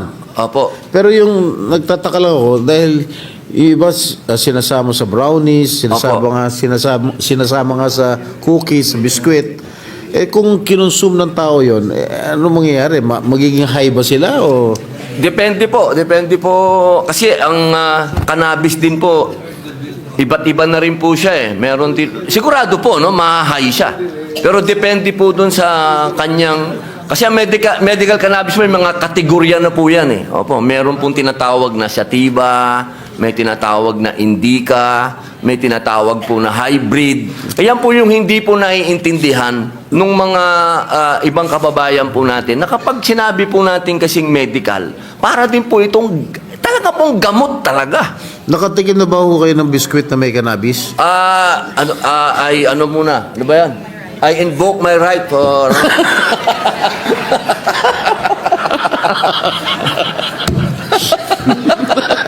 Nirerespeto ko po ang sagot. Baka makakontempt ako dito, ha? Thank you, Minority Leader. Maraming salamat po. Thank you. Pero yung mga tinanong po ng ating presiding officer, yung biscuit, brownies, these are recreational use of cannabis o marijuana. Bawal. Sa Pilipinas. Actually po, Ginoong Pangulo, yung nagiging recreational lamang po ito kasi hindi po controlled yung milligrams. Kasi ang kaibahan po talaga ng medical cannabis, meron po siyang medical doctor na pag-aaralan ka po kung gaano kataas yung milligrams o grams na ibibigay sa'yo. Yun po ang kaibahan. Yun po kasing mga nilalagay po sa, sabi nyo nga po, cookies o cake o yung mga yan, wala pong... Recreational po yan. Opo, Klaruhin natin, bawal yan. Opo, talagang amat na lang po yun. Kahit pumasa itong panukalang ito, we will never see na may bake shop dyan, na may... Ay, bawal po. Bawal po. Yung recreational po, kahit hindi siya sinisigarilyo, hindi siya inismoke, bawal yung kasi recreational yun, okay? Opo. At saka ito po medical cannabis, yung final product ay dapat FDA approved pa rin. Okay po. Pasaklaro po lahat yun. Opo. Ang problema po, meron din po kami na research kasi na mga adverse side effects or mga dapat katakutan din natin na mga long-term effect na hindi ba to? Kasi yung binanggit po nating sponsor na tinutulungan nila sa Prague yung mga na-addict sa marijuana, so therefore addictive siya. Hindi po. Hindi ba nakakatakot yun? Ginagamit po siya to cure. Kasi halimbawa po, hindi lang po sa na-addict po, kung saan po na-addict, halimbawa na-addict po sa opium o sa mga sa opioids, sa alcohol, ay ito na po talaga yung kanilang pang-treatment. Okay, treatment to... Kasi wala po siyang to stop or cure the addiction, the so-called... But was there also an addiction to marijuana use? Wala po akong sa akin pong sa akin pong matagal na pag-aaral ng patungkol sa cannabis. Wala pa po akong nakilala na masasabing naging addict sa cannabis. Sa alak po, marami akong nakita. Ang meaning ng addict talagang yung Kalamak hindi po, na niya makontrol yung desire niya o nanginginig na siya, hindi na siya makafunction ng normal dahil kailangan niyang Kailangan niya yun. makakonsumo. Opo, So, opo. Wala pong wala ganun. po kayong na-meet. Ay, wala pa po ako. Or lahat ng na-meet yung nag-invoke ng right against self-incrimination. Ayun ba? Hindi po, karamihan po. Hindi naman po, Ginoong Pangulo, kahit po sa mga rehab po, kahit po sa mga rehabilitation center, hindi po kailanman naging issue ang marijuana. Ang laging issue is shabu, alak eh. Sige. Opo. Sige po, posible din ba, meron kasing may nagsasabi pwede rin dahil sa long-term use, maybe kahit recreational or kahit medicinal, pwede rin magkaroon ng cognitive impairment. Ibig sabihin nun yung siguro, mas madalas ka na makalimot, yung memory mo, nababawasan na, ano pa, yung alertness mo. Pwede pong mangyari din po talaga yun. Pwede din po. Sabi po ng mga experts natin dito, pwede daw pong mangyari yun. Okay. Pero kung ang isang medical cannabis patient po ay sumusunod sa doktor niya at ginagawa niya po lahat yung inuutos ng doktor niya, imposible pong magkaroon siya ng ganong diferensya. No? Apa. Yung mga pwede pong magkaroon ng ganon, yun po yung mga walang disiplina at hindi po sumunod sa doktor nila. Sige po, Mr. President. So, yun lang ang kailangan natin bantayan, yung abuse. I think, ilang bodies ang kailangan natin makreate para masiguro nating hindi maabuso yung sistema. So, we have already the PMCA, ano pa? Dito po sa ating pong panukala, sa ilalim po nung isa lang po siya, Section 5, Philippine Medical Cannabis Authority. Pero siya po, under supervision din po siya ng DOH po. Parang sa Israel po, nung pumunta kami sa Israel, ang una pong sumalubong sa amin, yung Department of Health po nila, tsaka po kami pinakilala doon sa kanilang Cannabis Authority. Opo. Parang ganun din po, Ginoong Pangulo. Meron pa pong Medical Cannabis Advisory Committee. So, Opo. So hindi ba tayo masyado nang magagastusan sa budget sa dami ng ating mga ginagawang mga institusyon para lang masiguro natin na hindi na abuso ang paggamit ng cannabis and cannabis extracts? Opo. Sa totoo lang po, aminin ko po sa inyo, Ginoong Pangulo, ako po ang naglalagay ng safeguard po dito. Dahil ayoko po talagang ito ay maabuso. At patungkol naman po sa kung ito po ay magdadagdag ng gastos, gusto ko pong ipaalam sa ating chairman at sa ating pong Ginoong Pangulo na ang cannabis po sa buong daigdig na nagbibigay po ng pahintulot sa medical cannabis, hindi po ito kailanman nagbigay ng additional na gastos sa gobyerno. Ito po ay nagbibigay pa ng tinatawag po nating return of investment. Ito po, nagkakaroon po ito ng ito po, katunayan po itong kapitbahay po natin na Thailand, kumikita na po rito, no? Talagang sila nga lang po ay recreational. Pero ngayon po, unti-unti silang bumabalik at pumupunta sa medical.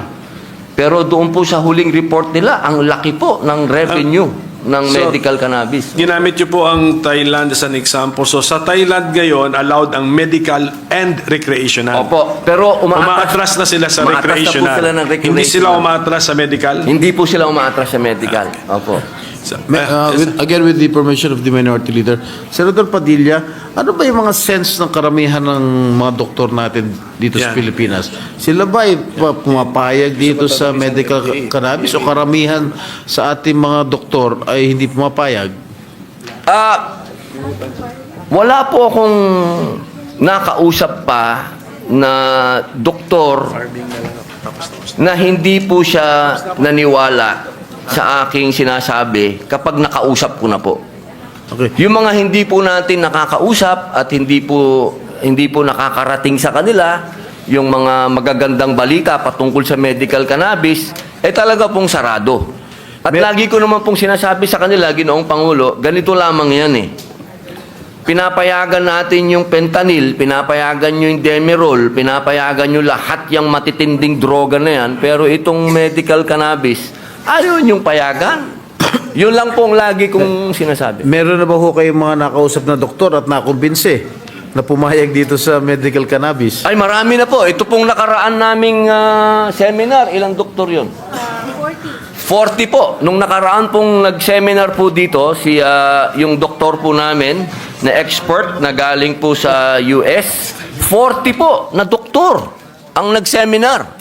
At marami pa pong nag-a-apply. Sige, maraming salamat.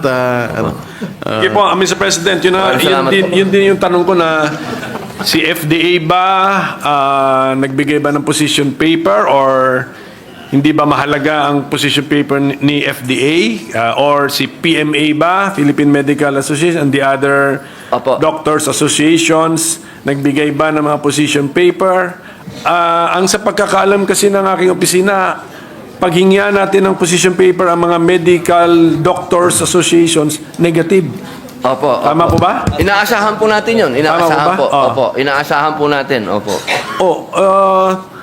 Hindi ba mga dalubhasa din sila sa field ng effect of medicines to the patients? So, ako po'y gumagalang sa opinion po ng ating mga sinasabi niyo po yung Philippine Medical Association. Opo. Against sila, for the record. Opo. Meron pong iba, hati po hati. Hati. Yung pong patungkol po kanina, excuse lang po, 1 minute suspension lang po. Huwag po kayong Minute suspension, Mr. President. A minute suspension. Maraming salamat po. Okay. Continue. Opo. Yung pong sinabi nyo kanina, doon po sa DOH, DDB, PIDEA, pati po yung FDA, lahat po yun, suportado po yung ating bill. Wala po silang kontra. Yun lamang po sa PMA. Inaasahan naman po natin yun. Kasi nga po, dito po sa Pilipinas, wala pong nangyayaring research dahil bawal. Di ba po? Yun lang po yung logic nun eh. Bawal kasi. Wala tayong magawang research. Pero kung ang research po natin, papayagan po tayong mag-research, magkakaroon po tayo ng sarili. Kasi lahat po ng hawak nating research, galing po sa ibang bansa.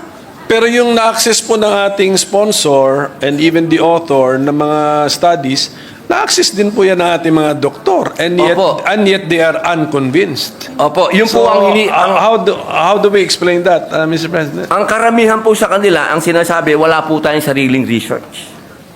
Wala po tayong sariling research. Ang sinasabi po nila, ang research na yan galing sa ibang bansa. So, kung papayagan lamang po tayo.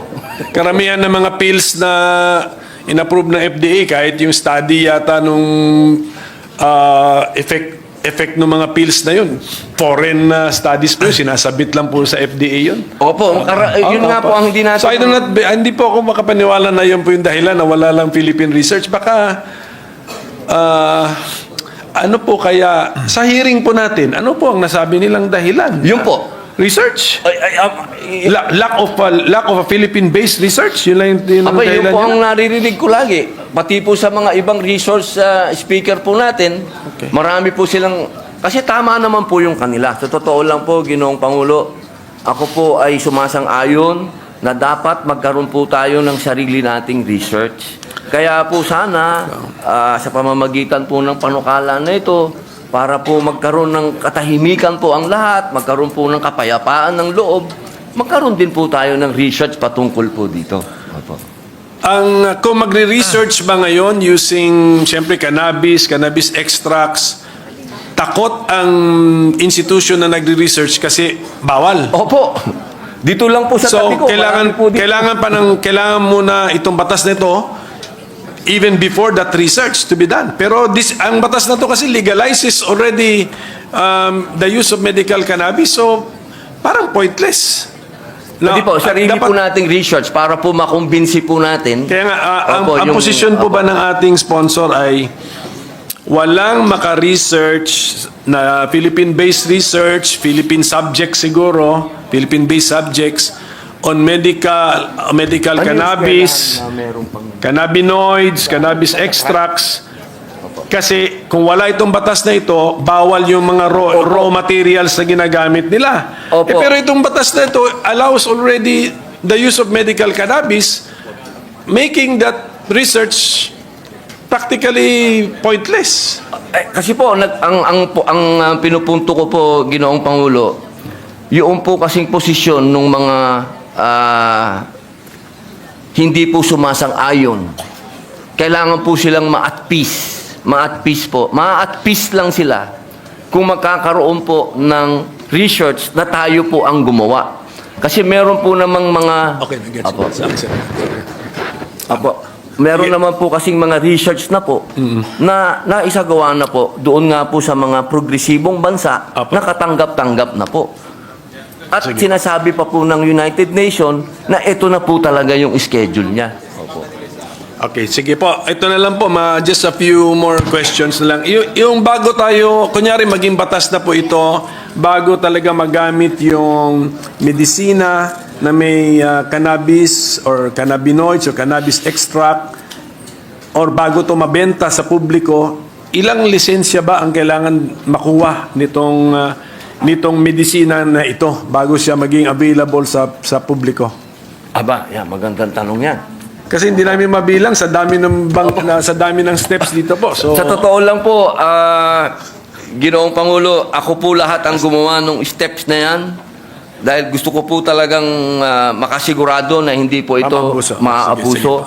Opo, pero handa po akong tumanggap ng amendments po ng ating mga kasama. Pero sige ako po talaga, ang posisyon ko po, Ginoong Pangulo, higpitan. sige pa. So takot din po kayo? Opo. So mayroon din kayong parang alinlangan? Wala pong alinlangan, takot lang po na baka ayoko po kasing maging recreational. Yun lang po ang takot ko. Ayoko pong maging ang bill na to maging daan para ang Klaro. iba ay gawing recreational ito. Ayoko po. Klaro po tayo, hindi wala sa ating interpellation hindi sakop ang recreational. Opo. Never. So ito po ang last issue ko na lang, Mr. President. Napansin namin na pinagbabawal pa rin sa bill natin. Although ang objective ng bill is to make medical marijuana or cannabis use legal, pinagbabawal natin ang planting of marijuana plants even for the purpose of using the plant for medical purposes. Medyo doon po ako nagtataka kasi pina-research ko po sa staff ko. Meron tayong mga approved herbal medicines, ampalaya, ano pa ba? Kahit sa bawang, based sa bayabas, moringa. Allowed. So allowed the medicine, allowed ka mag-plant for that. Ngayon ito, i-allow natin pero bawal ka mag-plant. Ano po ang ibig sabihin nun? Yung author natin, meron siyang danger na nasisense. Opo, ang sinasabi po kasi parang ganito po yan bago po maging full grown po kasi yung cannabis, mga 6 months po. Ang sinasabi lang po natin doon, halimbawa pumasa po yung batas, hindi pa po tayo pwedeng magtanim kaagad. Kailangan magkuha muna po tayo ng knowledge para po gawin yung medical cannabis. Kasi ang alam po natin sa ngayon, Ginoong Pangulo, ang knowledge po natin, yung recreational. Yung po alam, ayoko po yun Kailangan po, ang gusto po natin kasing makuha yung knowledge ng medical cannabis. Ilang buwan muna po yun bago mag-produce. So sa una po siguro, mag-import muna po tayo doon sa gumagawa po ng best practices. Halimbawa po sa Canada, sa Amerika, o sa Israel, kung ano po yung papayagan ng FDA. Habang ginagawa po natin yung atin. Kasi ayoko naman pong habang buhay tayong nag-i-import. Kasi hindi din po tayo kikita doon sa economy niya. Kasi may economy po siya Sige po, I just want to be consistent na kung talagang i-legalize natin ang medical use of cannabis, we should regulate the planting pwedeng marijuana plantations for that particular Opo. legal purpose. Naging Yes, legal sir. kasi. Opo, So, tama po. yan lang po Opo. yun. If that should be possible. Pero kung Opo, opo. natatakot ka dahil sasabihin mo nasa Pilipinas ka, so naintindihan ko po yun. Pero it's also time for us to also parang level up. Opo, No, na opo. dapat law enforcement, kasi puro law enforcement ditong nandito sa mga Opo. safeguards po natin eh. So Ako po naglagay. kung wala tayong tiwala dun sa safeguard na yun sa farming, sa planting, bakit tayo magtitiwala ngayon na the other safeguards against abuse will work? Opo, opo. So it's either we trust that our safeguards will work or do not trust that they will not work, di ba? So yun lang po yun, napansin ko po yun. Kasi pati farmers natin, i-deprive natin sa isang legal activity or legal economic activity. So yun lang po yun. Kung pwedeng mabalikan lang po ng ating opo. Ginoong Pangulo, mabanggit ko lang po, meron din po akong, ano na ba yung bill? ayusin na lang nila to. Meron din po tayong, Ginoong Pangulo, meron po tayong bill din po dyan na hindi pa po natin, pero tungkol din po ito sa cannabis. Pero ito naman po yung tinatawag nating industrial hemp. Ito po yung pwedeng puntahan ng ating mga magsasaka. Pero another na lang po, another discussion po yun. Pagka yung bill na po na yun ang pinag-usapan natin. Opo. Iba po kasi yung industrial cannabis tsaka po yung medical cannabis. Okay. Opo. So what is industrial cannabis? Ito po yung mga ginagamit po sa damit. Iba po yun. Opo. Iba po yun. Opo. Ang aking pong point, ulitin ko, na kung ikaw ay magtatanim ng isang plant, isang tanim para supplyan ng isang legal na industry, bakit bawal? Opo, wala po. Ayun po. Opo, opo. Pero yun po, tama po ba ako na napansin ko na sa ngayon, sa pagkasulat, bawal? Opo, 6 months po na wala muna pong... For 6 months 6 lang months from the po, effectivity of this act. Opo, Tama ba yun? opo. For 6 months. I-review na lang po namin because we did not get that impression Opo. na temporary lang pala. Sa Section 15 po, Ginoong Pangulo. Section 15, nandun Sige, po. all the more that we can dispense with it kung temporary lang din pala, Mr. President. Opo. Sige po, thank you. Thank you to our sponsor. Thank you. distinguished minority for you. Thank you, Senator Padilla. Majority Leader. Maraming salamat po. Mr. President, I move that we suspend consideration of Senate Bill number 2573. Any objection? Hearing none, motion is approved. Majority Leader. Mr. President, we are in the receipt of the Conference Committee report on the disagreeing provisions of Senate Bill number 2865 and House Bill 9277, the bills on the Capital Markets Efficiency Promotions Act. With that, I move to recognize the chairperson of the Senate panel, Senator Win Gatchalian, to give us the highlights of the Conference Committee report. So move, Mr. Senator Gatchalian is so recognized. You may proceed, sir. Thank you, Mr. President. Thank you, Majority Leader. Mr. President, distinguished colleagues, as the lead conferee of the Senate panel, I have the honor of submitting for ratification a copy of the Bicameral Conference Committee report on the disagreeing provisions on Senate Bill number 2865 and House Bill number 9277, otherwise known as the Capital Markets Efficiency Promotions Act. The Senate and the House panels have met and discussed every possible way to work out a reconciled version of our respective bills. We have come up with a piece of legislation that seeks to promote capital market development, increase capital mobility, and enhance capital inclusion. Enhance financial inclusion. Under this proposed measure, we are making significant strides in enhancing the accessibility and efficiency of our capital markets. To lower costs of investing and encourage broader participation, we are reducing stock transaction tax from 0.6% to 0.1%, making stock trading more attractive and competitive. We are also reducing the documentary stamp tax on original issue of shares of stock from 1% to 0.75% of the par value of the shares of stock, further easing the financial burden on investors. Additionally, we are exempting DST on original issuance, redemption, or other disposition of shares or units of participation in a mutual fund company, as well as the issuance of certificate or other evidence of participation in a unit investment trust fund. To expand financial inclusion, this measure codifies the exclusion from gross income of gains from redemption of units of participation in a unit investment trust fund, ensuring that small investors can maximize their earnings without unnecessary tax burdens.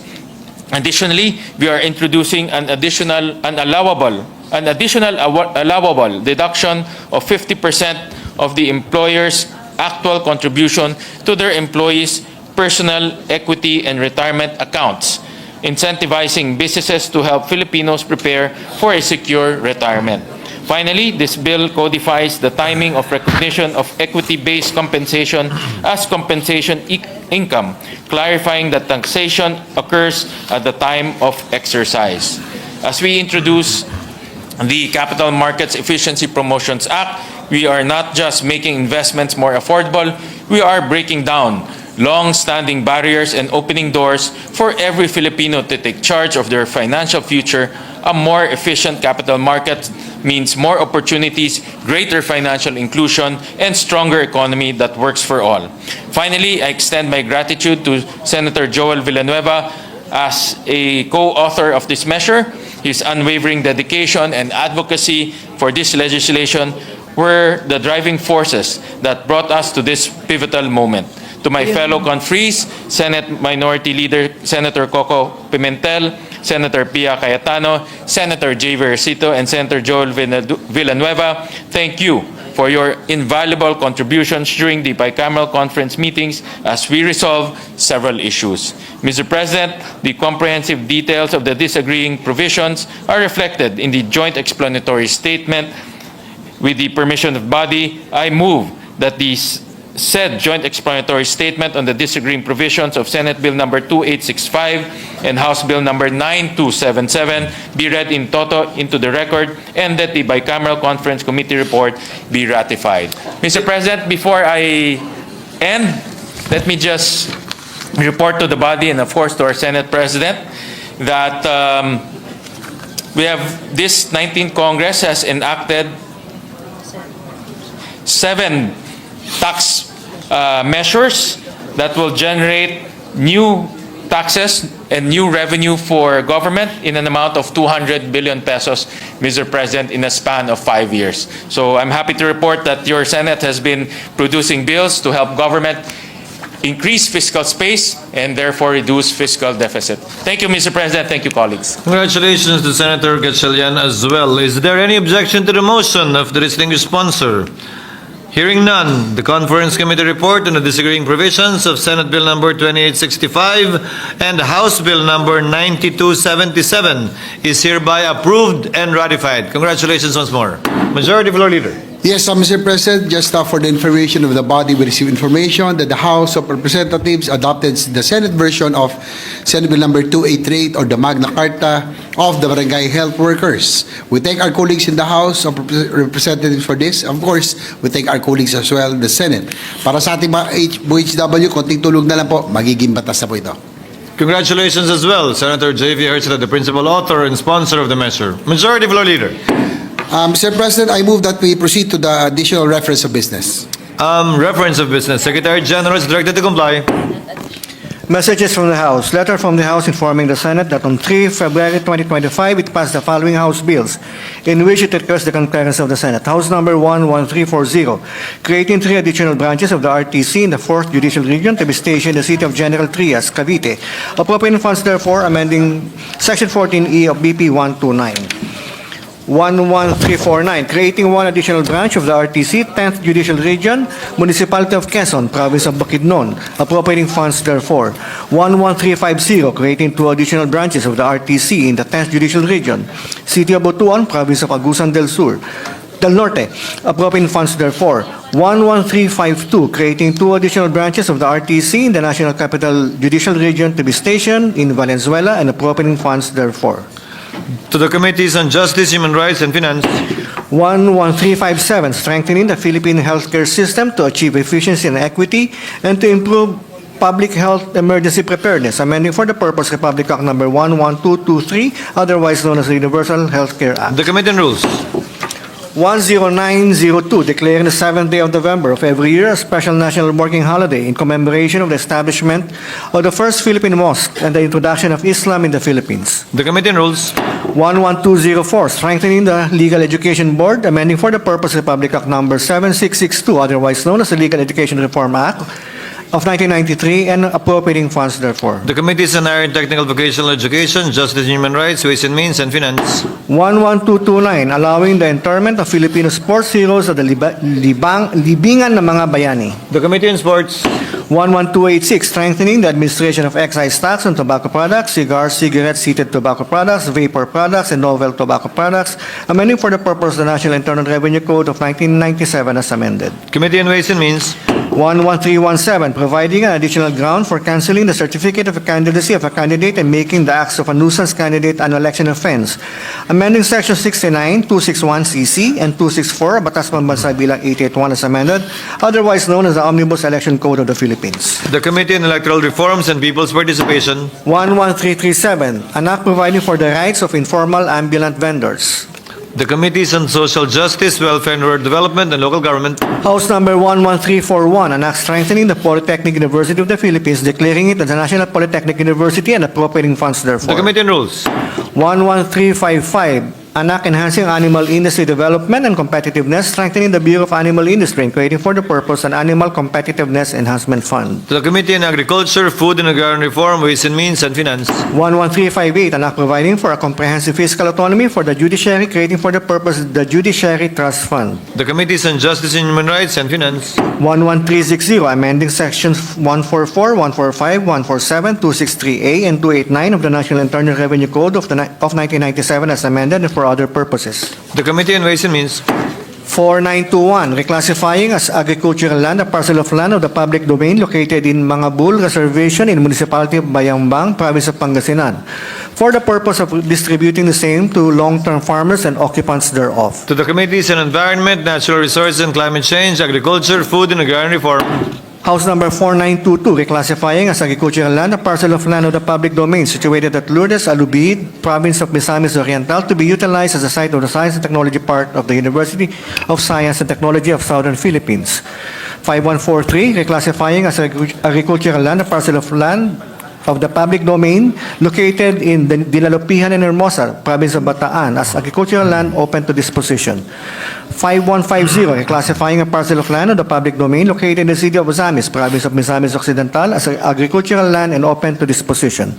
House number 5306, reclassifying a parcel of land of the public domain located in Don Victoriano, Province of Misamis Occidental, as agricultural land and open to disposition. 9549, reclassifying as agricultural land a parcel of land of the public domains situated at City of Lamitan, Province of Basilan, Bangsamoro Autonomous Region in Muslim Mindanao, to be reserved for the exclusive use of the Provincial Government of Basilan as the sites of its government, center, and housing projects. To the Committee on Environment, Natural Resources and Climate Change. House number 9610, declaring as agricultural land parcels of land of the public domain in the City of Naga, Province of Cebu, and open to disposition for agricultural, residential, commercial, industrial, or other productive purposes. 11032, declaring a parcel of land in the public domain, City of Cagayan de Oro, as agricultural land and open to disposition for agricultural, commercial, residential, industrial, and other purposes. House number 11316, declaring a parcel of land in the public domain located in Barangay Itbud, Municipality of Uyugan, Province of Batanes, as agricultural land and open to disposition for agricultural, commercial, residential, and other productive purposes. The Committee on Environment, Natural Resources and Climate Change. House number 8800, converting the municipality of Claver in the province of Surigao del Norte into a component city to be known as the City of Claver. To the Committees on Local Government, Electoral Reforms, and People's Participation. 10216, creating the municipality of Don Mariano Peralta, province of Davao Occidental. House number 10217, an act merging barangays 9, 10, 11, 16, 18, 25, and 28 in Ormoc, province of Leyte, and constituting them into a distinct and independent barangay to be known as Barangay East. 10218, merging barangays 1, 2, 3, 4, 5, 6, 7, 8, 12, 13, 15, 17, 23, and 27 in the city of Ormoc, Leyte, and constituting them into a distinct and independent barangay to be known as Barangay South, 10219, merging barangays 14, 19, 20, 21, 22, 24, and 26, City Ormoc, Province of Leyte, and constituting them into a distinct and independent barangay to be known as Barangay West. 10221, creating a barangay to be known as Barangay Pag-asa, Municipality of Calamansig, Sultan Kudarat. 10222, creating a barangay to be known as Barangay Tigpalas, Municipality of San Miguel, Province of Bulacan. 10223, separating the city of New Canaan from Barangay Pag-asa in Alabel, Sarangani, and constituting it into a distinct and independent barangay to be known as Barangay Canaan. To the Committees on Local Government, Electoral Reforms, and People's Participation and Finance. 11299, recognizing Singapore School Cebu as an educational institution of international character, granting certain prerogatives conducive to its development and growth. 11300, reorganizing Singapore School Clark as an educational institution of international character, granting certain prerogatives conducive These are to its omnibus bills. Just mention the number, please. These are the same. House number 11300, House number 11301, and House number 11302. To the Committees on Basic Education, Ways and Means. 11351, converting the Patag Elementary School in Patag Municipality of Erosin, Province of Sorsogon, into an integrated school to be known as the Patag Integrated School, appropriating funds therefore. The Committees on Basic Education and Finance. 11326, converting the Samar National School of Arts and Trade in Taft, Province of Eastern Samar, into a polytechnic institution to be administered and supervised by the Technical Education and Skills Development Authority, appropriating funds therefore. The Committees on Higher Technical and Vocational Education and Finance. 11342, establishing a College of Medicine in the Eastern Samar State University in the city of Borongan, Province of Eastern Samar, appropriating funds therefore. 11343, strengthening the Mindanao State University system, appropriating funds therefore. 11344, converting the Davao del Norte State College in Panabo into a state university. 11346, establishing a College of Medicine in Mindanao State University, General Santos City, in General Santos City, Province of South Cotabato. 11347, establishing a College of Medicine, the Polytechnic University of the Philippines, Quezon City Campus, and appropriating funds therefore. And House number 11348, establishing a College of Medicine in Northeastern Mindanao State University Main Campus in Tandag, Surigao del Sur, appropriating funds therefore. To the Committees on Higher Technical Vocational Education, Ways and Means, and Finance. 11327, renaming the Abra de Ilog Municipal Hospital in Abra de Ilog, Occidental Mindoro to Abra de Ilog Community Hospital. And House number 11328, renaming the Far North General Hospital and Training Center in Luna, Apayao to Elias K. Bulot Senior General Hospital and Medical Center. To the Committee on Health and Demography. Letter from the House informing the Senate that on 3 February 2025, it designated Representatives Go, Gonzales Jr., and Maxino as conferees of the Conference Committee on the disagreeing votes on House number 9989, strengthening the Don Honore Ventura State University by renaming it as the Pampanga State University, expanding its curricular offerings and the composition of the governing board, appropriating funds therefore. The Committee on Rules. Letter from the House informing the Senate that on 3 February 2025, it designated Representatives Gato Jr., Kimbo, Asidre, Vergara, Garin, Tan, and Libanan as conferees of the Conference Committee on the disagreeing provisions of House number 6772, granting the President of the Philippines the power to suspend and adjust the period of implementation of the scheduled increase of premium rates for direct contributors of the Philippine Health Insurance Corporation, amending for the purpose RA 11223 and House number 11357, strengthening the Philippine healthcare system to achieve efficiency and equity, and to improve public health emergency preparedness, amending Republic Act number 11223, the Universal Healthcare Act, and Senate number 2620, amending Republic Act number 11223, otherwise known as the Universal Healthcare Act. The Committee on Rules. Letter from the House informing the Senate that on 3 February 2025, it designated Representatives Gato Jr., Marquez, Salceda, Miguel, Garin, Asidre, and Libanan as conference of the Conference Committee on the disagreeing provisions of House number 6452, establishing the Virology and Vaccine Institute of the Philippines, and Senate number 2893, establishing a collaborative and complementary research and development system in virology, creating for the purpose the Virology Institute of the Philippines, appropriating funds therefore. The Committee on Rules. Letter from the House informing the Senate that on 3 February 2025, it designated Representatives Teng, Salceda, Dionisio Jr., Zamora, and Daza as conferees of the Conference Committee on the disagreeing provisions of House number 11230, providing for a new charter of the DBP, repealing for the purpose EO 81. otherwise known as the revised charter of the DBP, and Senate number 2804, providing for a new charter, the Development Bank of the Philippines, for the purpose EO 821 as amended. To the archives. Letter from the House informing the Senate that on 3 February 2025, it designated Representatives Arenas, Sanjuanco III, Alba, Vergara, Arbison Jr., Acheron, and Libanan as conference of the Conference Committee on the disagreeing provisions of House number 10466, adjusting the monthly pension benefits of retirees of the DFA, and Senate number 2863, providing for a pension differential to the Department of Foreign Affairs retirees. To the archives. Letter from the House informing the Senate that on 3 February 2025, we designated Representatives Dalog Jr., Addiong, Arbison Jr., Balindong, and Hataman as conference of the Conference Committee on the disagreeing provisions of House number 11144, reciting the first regular elections in the Bangsamoro region in Muslim Mindanao, amending for the purpose Section 13, Article 16 of RA 11054, and Senate number 2942, reciting the first regular elections in the Bangsamoro Autonomous Region in Muslim Mindanao, amending for the purpose Article 16, Section 13 of RA 11054, otherwise known as the Organic Law of the Bangsamoro Autonomous Region in Muslim Mindanao, as amended. To the archives. Secretary is directed to proceed to the additional reference of business. Additional reference of business, bills on first reading, Senate number 2983, an act mandating the issuance of Philippine Health Card to all Filipinos, appropriating funds therefore. Senator Go. The Committee on Health and Demography. Senate number 2984, discontinuing the use of the spiral progression approach in the basic education curriculum, deleting for the purpose Section 5, Paragraph G of Republic Act number 10533, otherwise known as the Enhanced Basic Education Act of 2013. Senator Gatchalian. The Committee on Basic Education.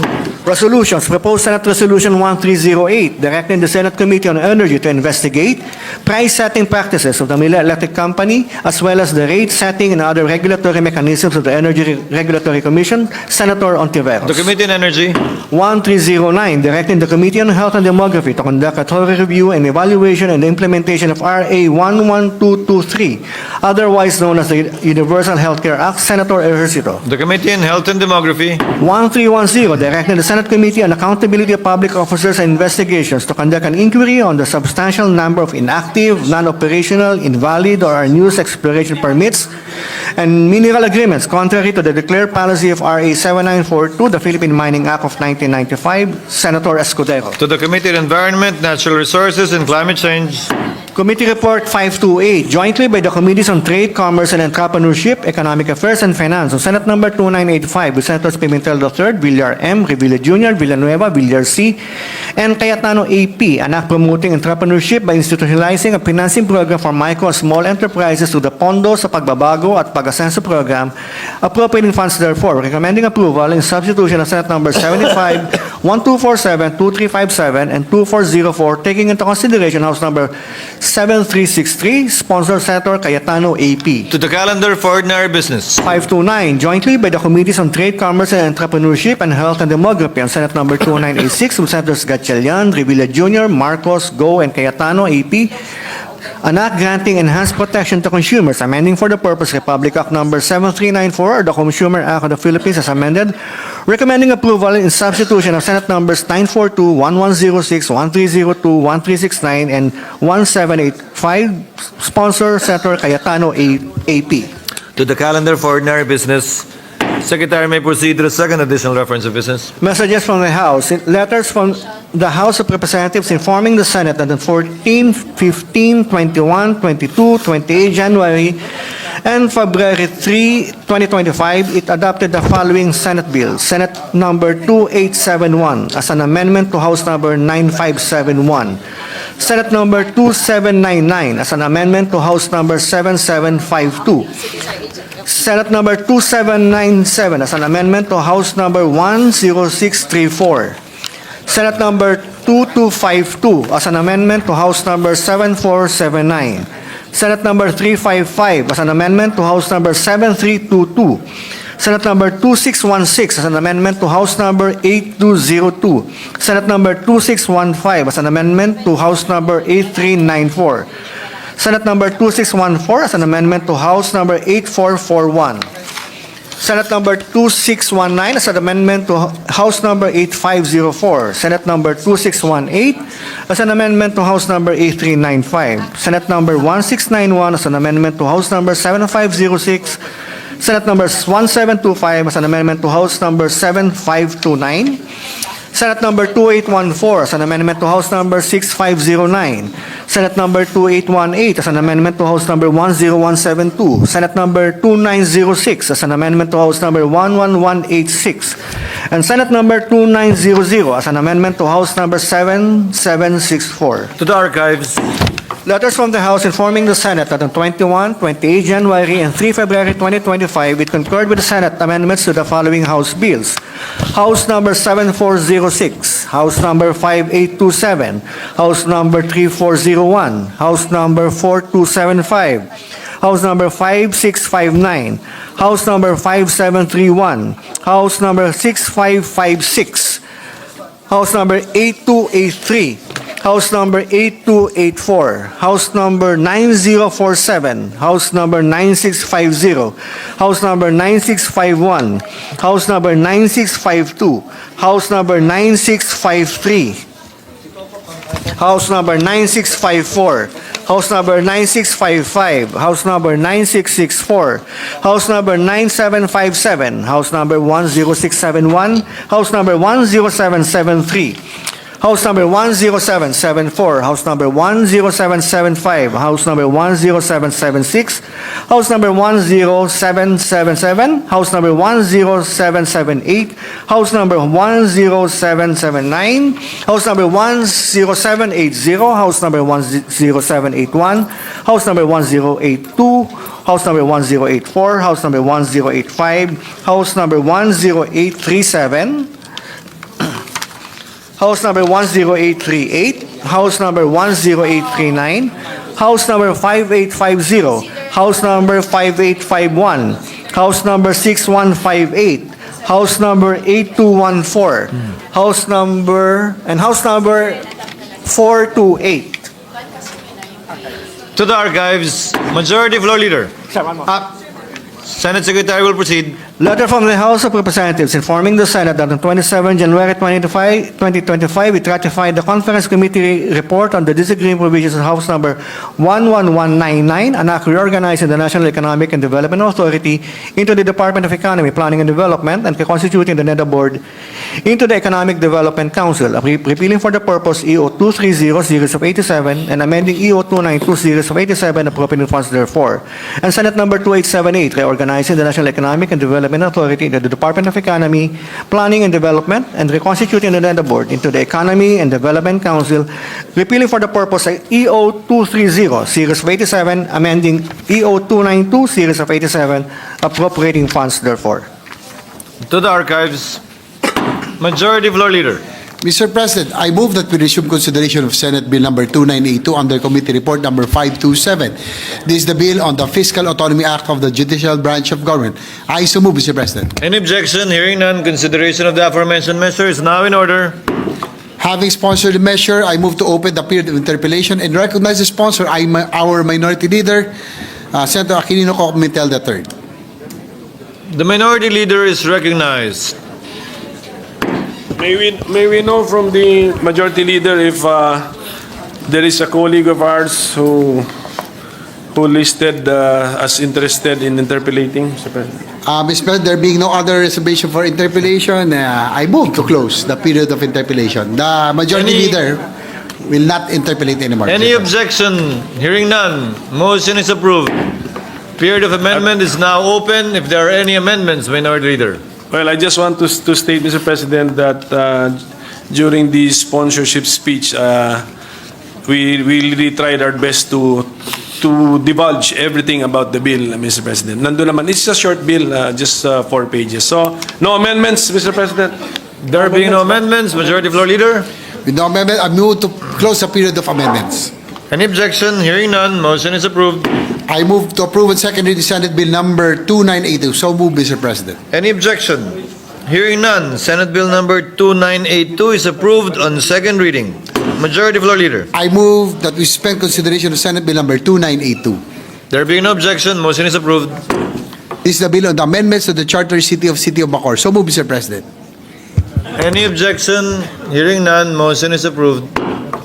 Having sponsored the measure, I move to open the period of interpellation and Mr. President, I move that I be recognized to sponsor and to interpellate our Minority Leader, Senator Aquilino Pimentel III. Thank you, Mr. President. The gentleman, the distinguished minority floor leader, is recognized who has the sponsor, Senator J.V. Ejercito. The gentlemen have the floor. With the permission of our sponsor? Is it? So with the permission of our sponsor, if you Yes, can comment. Mr. President. As ready I to understand answer the questions. measure, Mr. President, we are Ano na?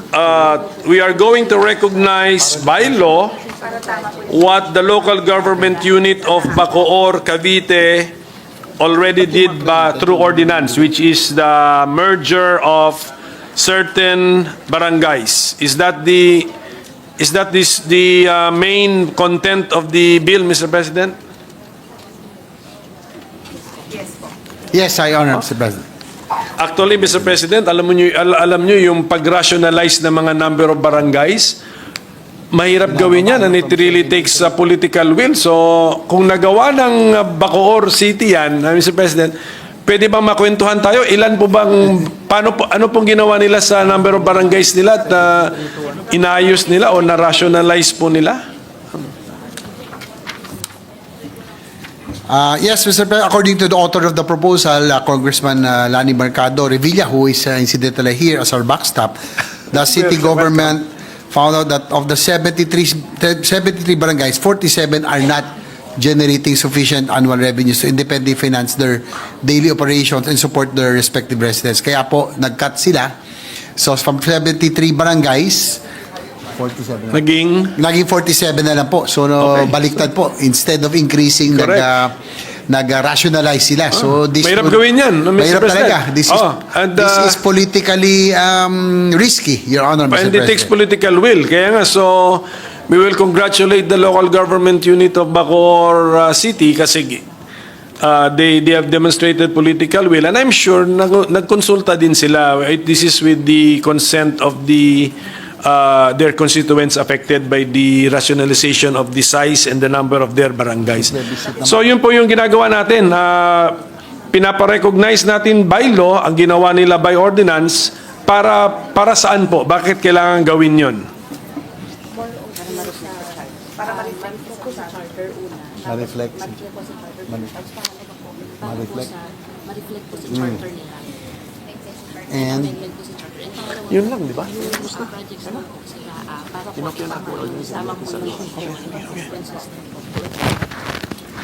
Your Honor, Mr. President, according to our resource persons, that there's a need to pass an ordinance so that you have to pass a law so that it will be reflected in the charter, Your Honor, Mr. President. And also, second, with regards to the projects, so that the name of the barangays, yung pong location po nila will be exact po, no? Sa pag nasa GAA po ngayon, maitama, maging consistent na. Kasi po nagbago eh. So kailangan, it's very important and very crucial that this time that the location of the projects will be accurate, Your Honor, Mr. President. Pagdating po sa national tax allocation ng mga merged barangays, parang newly created sila merged barangays, natatanggap po ba nila even if they were created by ordinance? Wala pang batas? Dati meron. Ayan po, in 2020, beginning 2020. Tingnan ko nga kung natatanggap. Anong sagot na? Kami po sa natanggap po. Issue po ng ito po merging of barangays. Your Honor, Mr. President, according to them, they were able to receive their NTA kasi po pagkakaiba, yung pong ibang barangays that are created by virtue of ordinance, no, by city, municipality or ordinance, without the law, hindi po nabibigay sa kanila yung NTA. But in this case, this is merging.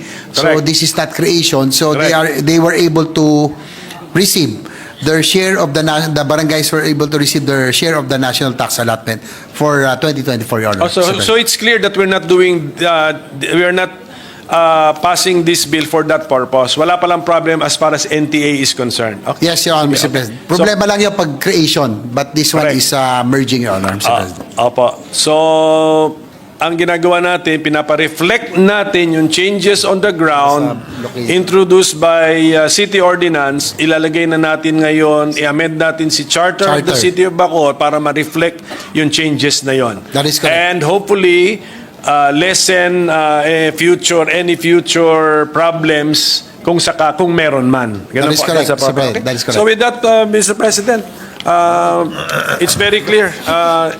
Thank you. The purpose of the measure is very clear to this representation. So I thank the sponsor for his patience, and congratulations to the City of Bacoor kasi they showed us how to exercise and manifest political will, Your Honor. Mr. President. Thank you. Thank you and congratulations to the sponsor. And Chair would like to recognize the presence of Congresswoman Representative Lani Mercado Revilla. Mr. President, there being no other interpellation, I move to close the period of Any interpellation. objection? Hearing none, motion is approved. I move to open the period committee of amendments and recognize, Your Honor, this representation myself. So Mr. President. opened, and the gentleman may proceed to propound his individual amendments. Mr. President, for our committee amendments and as reported out under committee report number 454, I move that we amend House Bill number 9904 by deleting the entire text after the enacting clause and replacing the same with the provisions of House Bill number 9904 contained in the amendment by substitution as attached in committee report number 454. So move, Mr. President. Any objection to the proposed amendment? Hearing none, motion is approved. Mr. President, as the last amendment to the bill, I move to amend the title of the House Bill number 9904 to read as follows. An act merging and renaming certain barangays in the City of Bacoor, Province of Cavite, amending for the purpose Section 10B of Republic Act number 10160 or the Charter of the City of Bacoor as amended. So move, Mr. President. Any objection to the proposed amendment? Hearing none, amendment is approved. With no other amendment, I move to close the period of amendments. Period of amendment is now closed. There being no objection. Mr. President, I move to approve on second reading House Bill number 9904. Any objection? Hearing none, motion is approved. The aforementioned House Bill is approved on second reading. I move Majority that, Floor Leader? I move that we suspend consideration of House Bill number 9904. Any objection? Hearing none, motion is approved. Majority Floor Leader? Mr. President, I move that we transfer from the calendar for ordinary business to the calendar for special orders, Committee Report number 523 on Senate Bill number 2978. This is the bill on the Moringa Development Act. So move, Mr. President. Any objection? Hearing none, motion is approved. Consideration of the bill is now in order. Senate Secretary is directed to read the title of the measure. An act urging the comprehensive planning, development, and export promotion of the Moringa, locally known as Malunggay, and providing funds therefore. Majority Leader? To sponsor the measure, I move to recognize our Mama Bear, Senator Cynthia Villar, Chairperson of the Committee on Agriculture, Food, and Agrarian Reform, to deliver her sponsorship. Senator Cynthia Villar is recognized to sponsor the measure. You may proceed, ma'am. Thank you, Mr. President and Mr. Majority Floor Leader. I rise today to sponsor Senate Bill number 523 under Committee Report number 2978, which seeks to establish a comprehensive framework for the planning, development, and promotion of Moringa, widely known as Malunggay, a plant often referred to as the miracle tree for the exceptional nutritional and medicinal properties. Moringa has long been a staple in Filipino household, particularly in rural communities where it serves as a vital source of nutrition. However, its potential extends far beyond our local markets. With its rich nutritional profile, packed with vitamins, minerals, and antioxidants, moringa is considered a superfood with high demand in the global health and wellness industry. This bill seeks to harness that potential by creating a structured approach to developing the moringa industry. Through coordinated planning, research, and farmer support, it aims to enhance production, improve product quality, and establish a strong export promotion strategy, positioning the Philippines as a key player in the international moringa market. To ensure the efficient implementation of this initiative, the bill designates the Department of Agriculture High Value Crop Development Program as the lead agency in the development of the moringa industry. The DA High Value Crop Program will be responsible for formulating policies, providing technical assistance, facilitating market access, and promoting sustainable practices that will benefit moringa farmers and agri-entrepreneurs. Beyond its economic benefit, this measure promotes sustainable agriculture while providing livelihood opportunities for our farmers and entrepreneurs.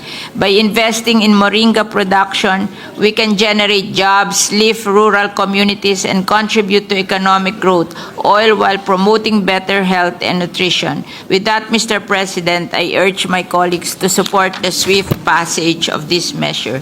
Thank you. Majority Floor Leader. Duly noted and entered into the records. Majority Floor Leader. I move that we suspend consideration of Senate Bill number 2978. Any objection? Hearing none. Motion is approved. Mr. President, I move that we transfer from the calendar for ordinary business to the calendar for special orders. Committee report number 524 on Senate Bill number 2979.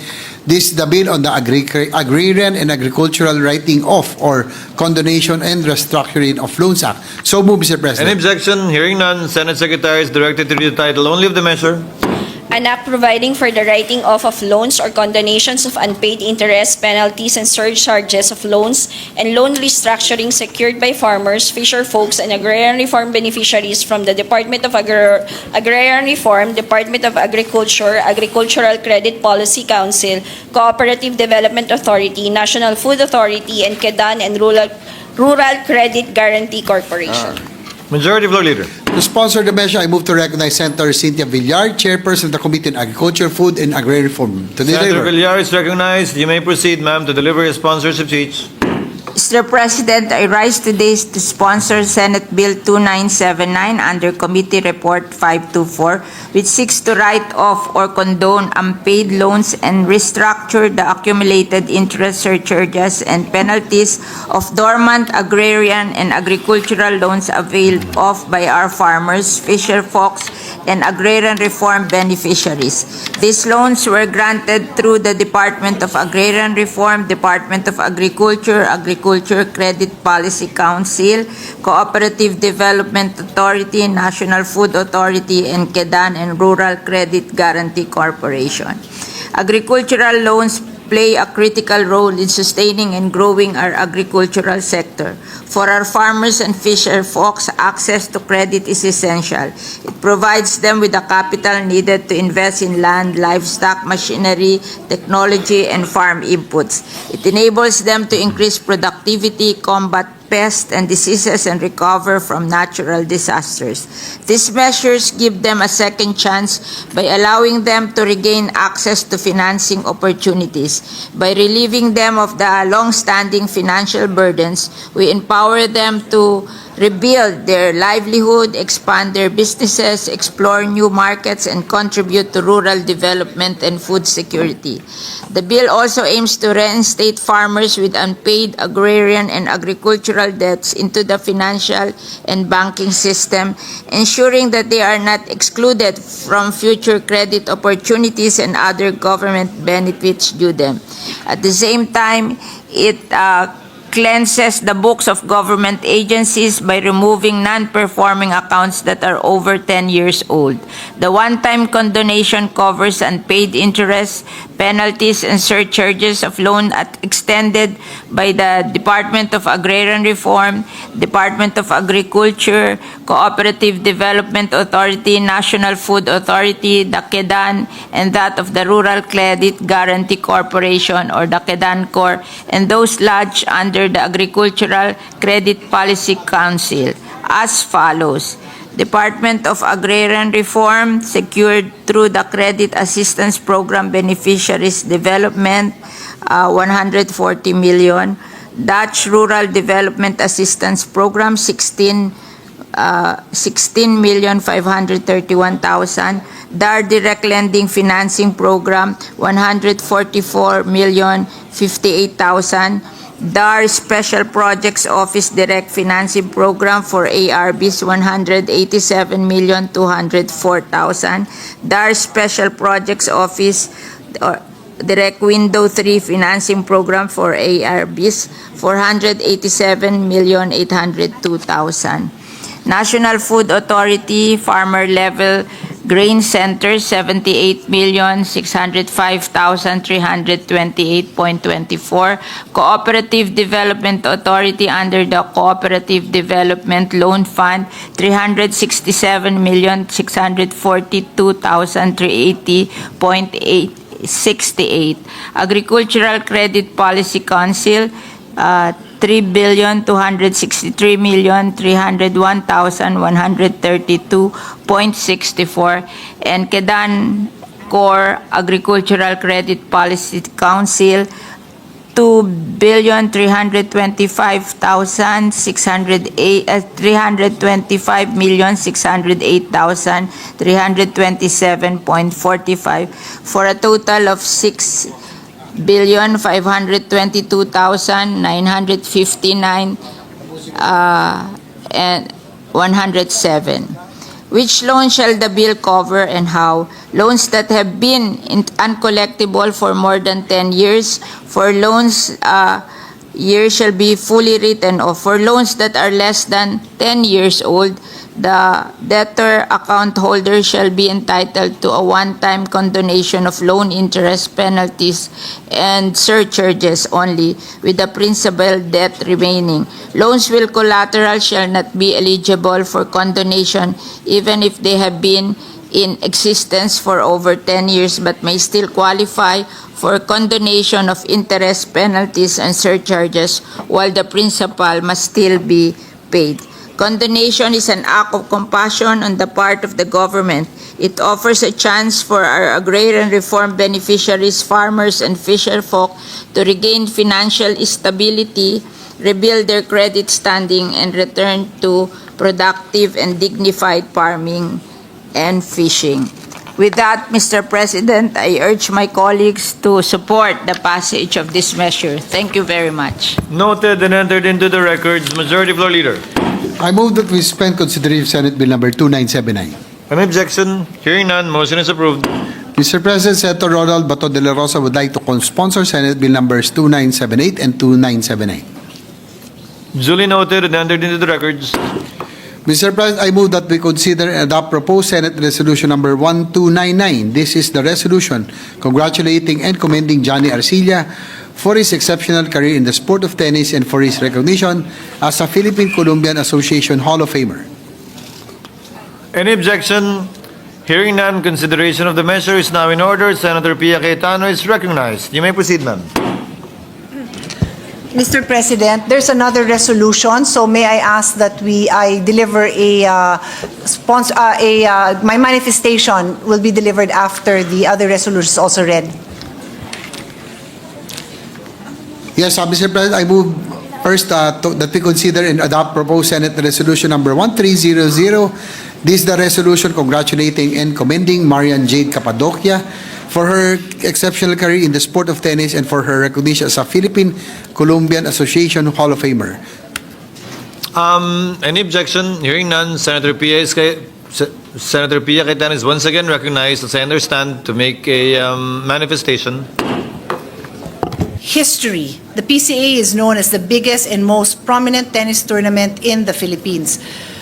Johnny is the 10-time champion in the singles and the 14-time champion in the doubles.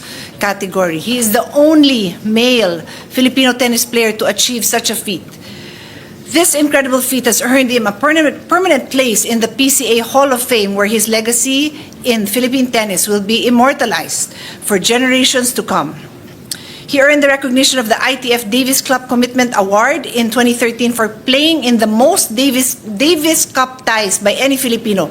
This award is given by the ITF to players who have shown long-standing dedication and commitment to represent their country in the Davis Cup over a significant period of time. He first represented the country in 2000 when he was just 19 years old. From 2000 to 2012, Johnny was the undisputed #1 tennis player in the Philippines and reclaimed it again in 2020. And now we go to Marian Cappadocia. Marian holds the record for the most titles in the PCA Open history in the female category. In December 2024, she earned her 10th PCA Open Championship title. She is also the only female Filipino tennis player to achieve such a feat. This incredible feat has earned her a permanent place as well in the PCA Hall of Fame, further cementing her status as the most decorated female player in the association's history. Marian obtained the bronze medal in the Southeast Asian Games in 2011 and 2021 and a gold medal in the 2018 Bahrain ITF Women's Double Tournament. She reached her highest individual ranking, #1, reaching #1 at the age of 15. Marian was also the Philippine #1 ranked player in the girls 14 and under category in 2010, the 16 and under in 2011, the 18 and under in 2012, and the #1 ranked women's singles player in 2012. She held the Philippine women's #1 spot from 2016 to 2022. Mr. President, these are real-life heroes who deserve the spotlight, shining examples for the next generation of athletes from humble beginnings and who continue to stay humble despite their exceptional achievements. Again, I congratulate Johnny Arcilla and Marian Cappadocia for their well-deserved recognition as PCA Hall of Famers and for their contribution to Philippine tennis and Philippine sports.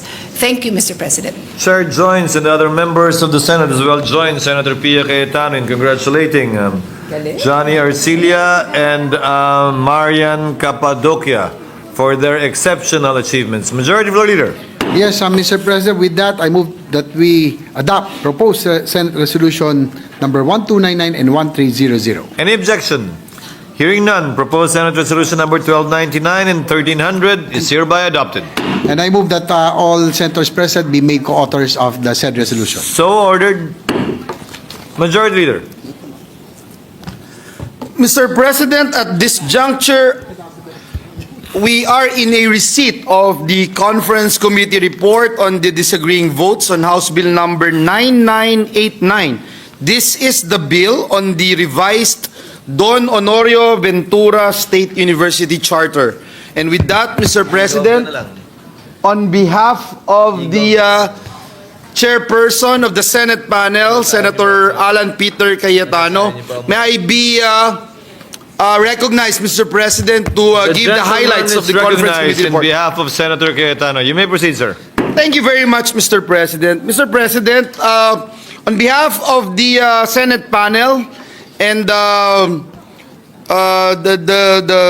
Senate panel head, Senator Alan Peter Cayetano, to the Bicameral Conference Committee on the disagreeing votes of House Bill number 9989 and the revised Don Honorio Ventura State University Charter, I am pleased, Mr. President, to report in this August chamber the successful outcome of the Conference Committee. By strengthening the charter of DHVSU or DABSU, a century-old tertiary education institution in Pampanga, we are taking a step toward social quality and fostering development across the provinces. Among all the efforts of the government, education has proven time and again to be the great equalizer, the most powerful tool for Filipinos to uplift themselves and build a better future no matter their background. The new charter will not only rename and elevate DABSU as the Pampanga State University, it will also expand its academic programs as well as update the composition and powers of its governing board.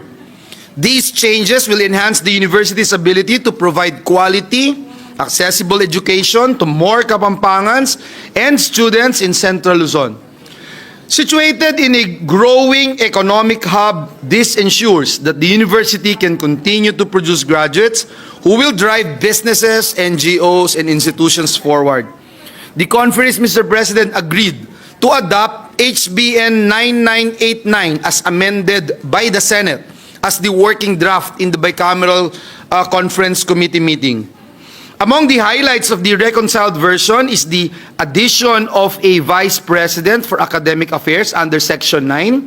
The Vice President for Academic Affairs will assist the President of Pampanga State University alongside the Vice President for Administration and Finance, Vice President for Research, Innovation, Training, and Extension, and the Vice President for Student Affairs and Services.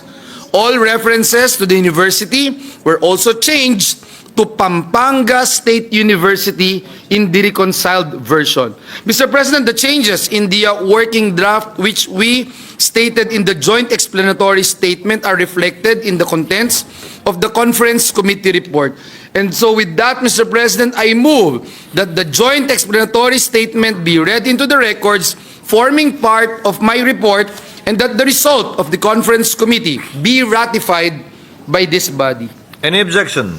There being none, motion is approved. The conference committee report on the disagreeing provisions of House Bill number 9989 is hereby approved and ratified. Congratulations to the sponsor and author. Thank you very much, Mr. President.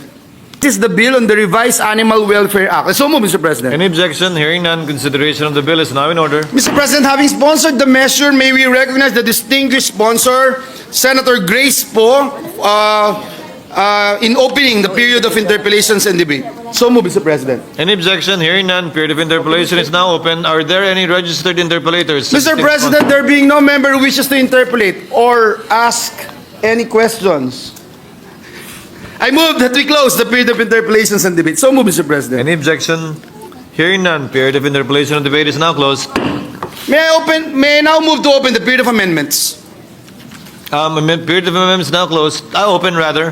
Are there any amendments, Mr. There are no individual amendments. There are no committee or individual amendments. I therefore, there is no member who wishes to propose any amendments. I move to close the period of amendments. I so move, Mr. President.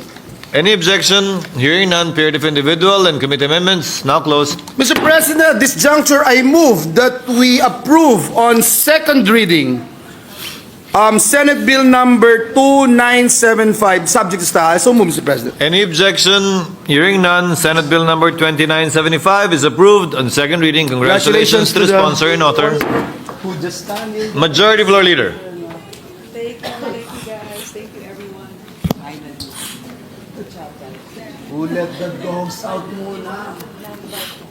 Mr. President, at this juncture, I move that we transfer from the calendar for ordinary business to the calendar for special orders, committee report number 526 on Senate Bill number 2981. This is the bill providing for a new charter of the Land Bank of the Philippines. So move, Mr. President. Any objection?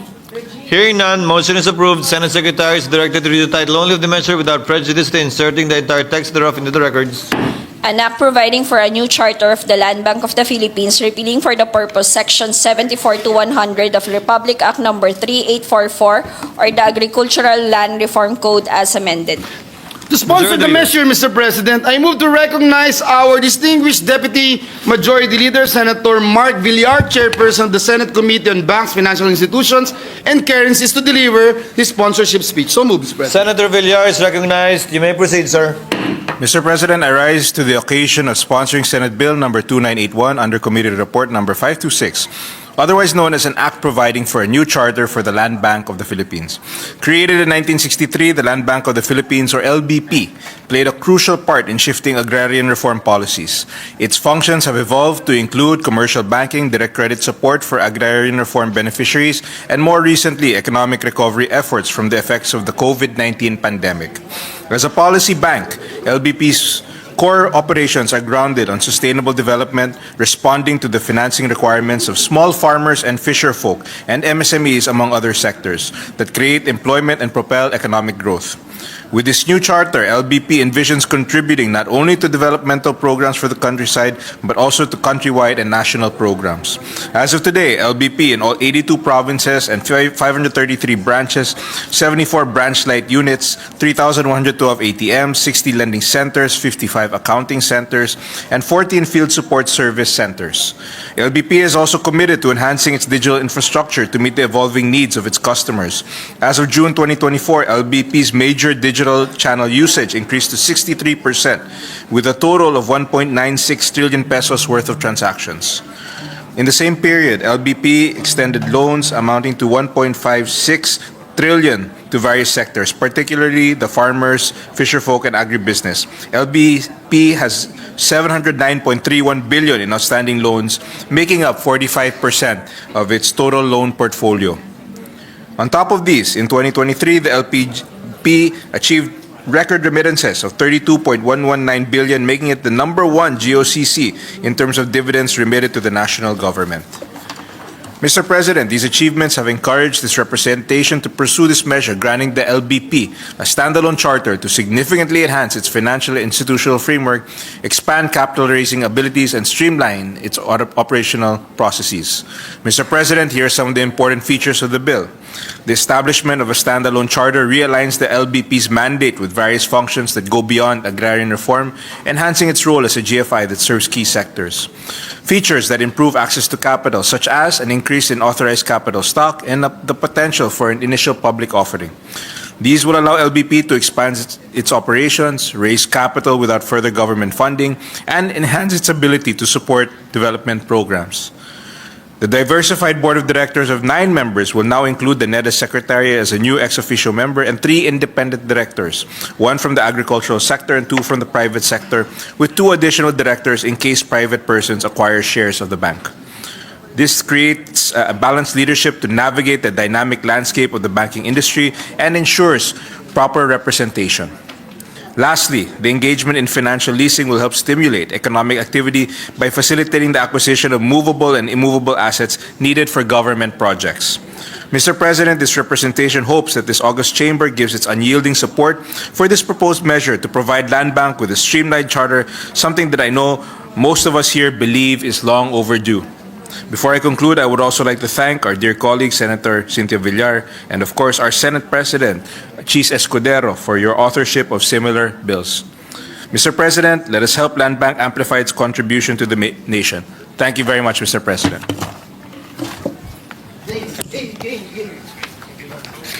Mr. President, to allow our colleagues to study further the measure, I move that we suspend consideration of the said measure. So move, Mr. President. Any objection? Hearing none, motion is approved. Ito? Ano ka na, admin? Some admin matters, Mr. President. Senator Ligarda would like to insert into the records her explanation of vote for Senate Bill number 2699 on Konektadong Pinoy Act. And may this representation also be made one of the authors of SBN 890. Thank you, Mr. President.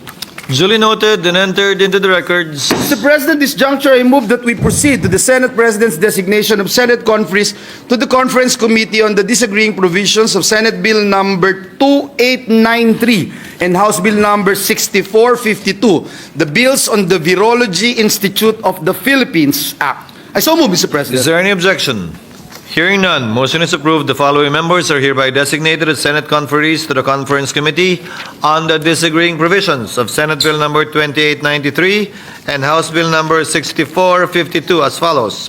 Senator Pia Cayetano as chairperson, Senator Alan Cayetano, Senator Joel Villanueva, Senator Joseph Victor Ejercito, and Senator Aquilino Coco Pimentel on the part of the minority. So ordered. Thank you very much, Mr. President. At this juncture, I move that we proceed to the Senate President's designation of Senate conferees to the Conference Committee on the disagreeing provisions of Senate Bill number 2558 and House Bill number 11355, the bills on the Livestock, Poultry, and Dairy Industry Development and Competitiveness Act. So move, Mr. President.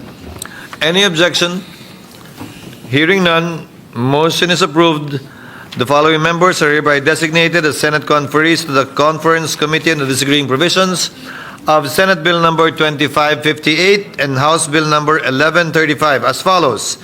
Senator Cynthia Villar as chairperson, Senator Ronald Bato de la Rosa, Senator Aquilino Coco Pimentel on the part of the minority. So ordered. Thank you very much, Mr. President. Mr. President, I move that we proceed to the Senate President's designation of Senate Conference to the bicameral to the Conference Committee on the Disagreeing Provisions of Senate Bill number 2699 and House Bill number 6, the bills on the Konektadong Pinoy Act. So move, Mr. President. Any objection? There being none, the motion is approved. The following members are hereby designated as Senate conferees to the Conference Committee on the disagreeing provisions of Senate Bill number 2699 and House Bill number 6, namely Senator Alan Peter Cayetano as chairperson, Senator Grace Poe, Senator Win Gatchalian, this representation, and Senator Aquilino Pimentel on the part of the minority. So ordered. Thank you very much, Mr. President. May I ask for a minute suspension? Session is suspended. Is seeking the floor. I move that he be recognized, Mr. President. The gentleman is recognized to make his manifestation of record. You may proceed, sir. Thank you, Mr. President. Just a short manifestation. As Chair of the Committee on Civil Service, Government Organization, and Professional Regulation, may I manifest that the following bills, Senate Bill number 2007 and Senate Bill number 2503, be referred to a subcommittee to be thus created for the purpose of hearing the same, with Senator J.V. Ejercito as chair of the subcommittee. That's all, Mr. President. Duly noted and entered into the records. Thank you, Senator Revilla. Majority Floor Leader. We move for the reference of business, Mr. President. Session is suspended for a minute. We proceed with the additional reference of business. Just some admin matters, Mr. President. Senator Ligarda would like to insert into the records her co-sponsorship speech for resolution number 1300. So move, Mr. President. Noted and entered into the Mr. records. President, I moved for the previous motion. We proceed with the reference of business. Secretary is directed to comply. Committee Report Number 531, prepared and submitted by the Committees on Justice, Human Rights, Civil Service, Government Reorganization, and Professional Regulation. Yeah, to the ordinary business. Yes. That's it. In substitution of Senate Bills Number 2623 and 2732, Senate Bill Number 2987, entitled An Act Strengthening the Legal Staff of the Department of Justice, renaming it as the Office of the Chief State Counsel, redefining, expanding, rationalizing, and further professionalizing its organization and appropriating funds therefore, sponsor Senator Aquilino Pimentel. To the calendar for ordinary business. Majority Floor Leader. Mr. President, this juncture I move that the transfer from the calendar for ordinary business to the calendar for special orders, Committee Report number 531 on Senate Bill number 2987. This is the bill on the Office of the Chief State Counsel Act. So move, Mr. President. Any objection? Hearing none, motion is approved. Our Minority Floor Leader is recognized to deliver his sponsorship speech. You may proceed, sir. Thank you, Mr. President. So, Mr. President, my dear colleagues, I stand before you today to sponsor and humbly seek your support for the passage of Senate Bill number 2987 under Committee Report number 531. The title of which is An Act Strengthening the Legal Staff of the Department of Justice, renaming it as the Office of the Chief State Counsel, redefining, expanding, rationalizing, and further professionalizing its organization and appropriating funds therefore. The 1987 Constitution of the Philippines mandates the President to ensure that our laws be faithfully executed. To ensure the faithful compliance provided under our Constitution, the Administrative Code created the Department of Justice to be the principal law agency that shall be both its legal counsel and its prosecutorial arm.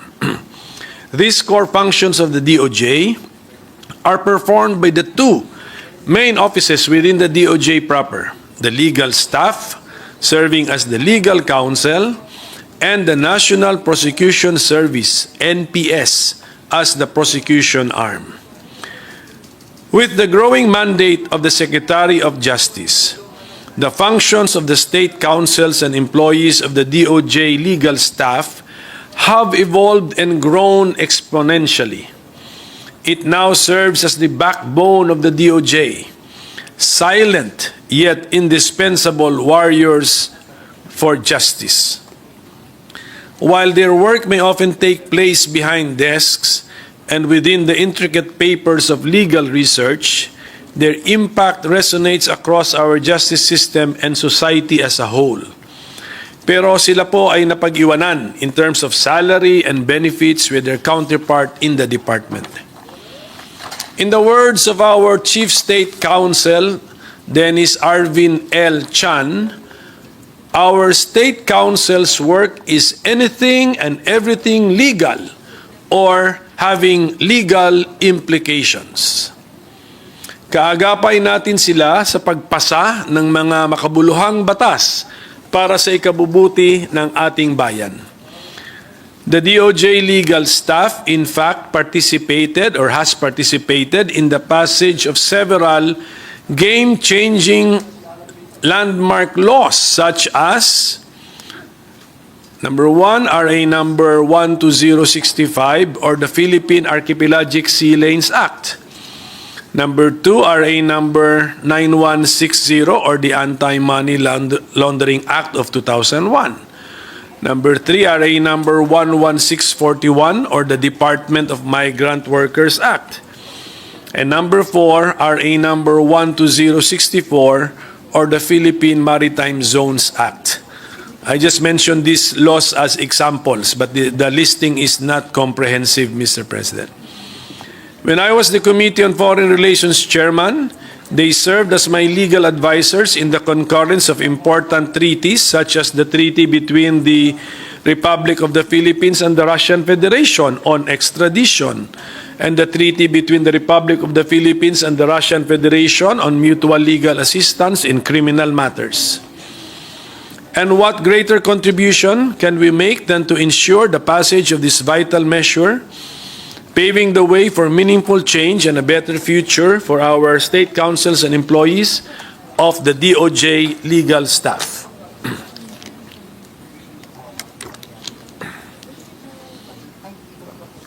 The salient features of the proposed measure are: first, renaming the DOJ legal staff created under RA 2705 as amended by RA number 4152 as the Office of the Chief State Counsel. Second, it now clarifies the existing powers and functions of the DOJ legal staff. Third, we are providing qualifications for the state councils. Fourth, we are upgrading the position, ranks, and salary grades of the state councils. Fifth, we are providing the retirement and survivorship benefits to the DOJ legal staff, the same way that we are providing for their counterparts with the DOJ National Prosecution Services. And lastly, we are allowing automatic increase of all pension benefits of state councils, same as their counterpart DOJ National Prosecution Services. As we move forward, let us reaffirm our commitment to justice by empowering our DOJ state councils, strengthening their capacities, and ensuring that they continue to serve with excellence and honor. Justice is not just a principle, it is a responsibility. And together, we carry that responsibility forward. Maraming salamat po, Mr. President and my dear colleagues. Majority Floor Leader. Mr. President, to allow our colleagues to study further the measure, I move that we suspend consideration of Senate Bill number 2987. So move, Mr. President. Any objection? Hearing none, motion is approved. Mr. President, at this juncture, Reference.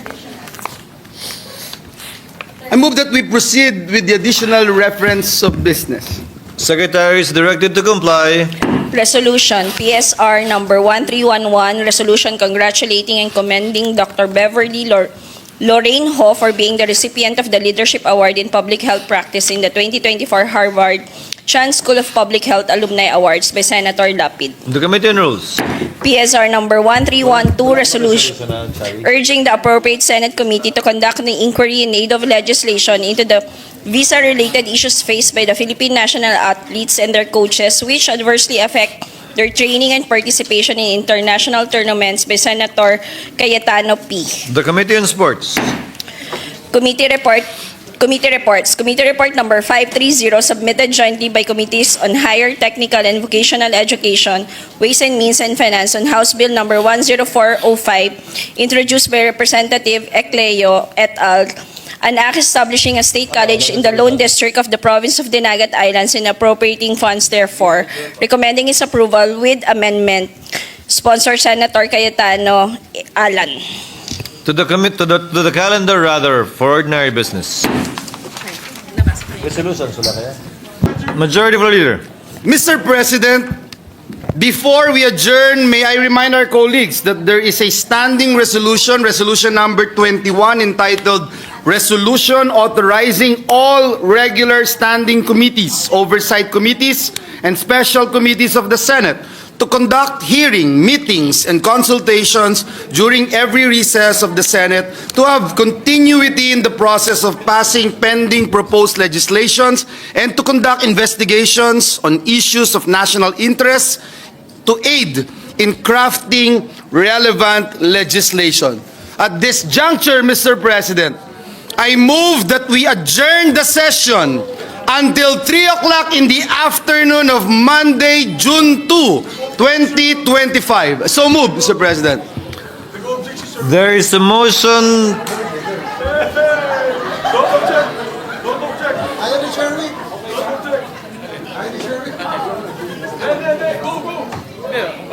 Win. Is there any objection? Anti-climactic kayo. There being none, session is adjourned until 3 o'clock in the afternoon of Monday, June 2, 2025. Thank you, Mr. President. Thank you to our staff and Senate employees. Mabuhay ang Senado.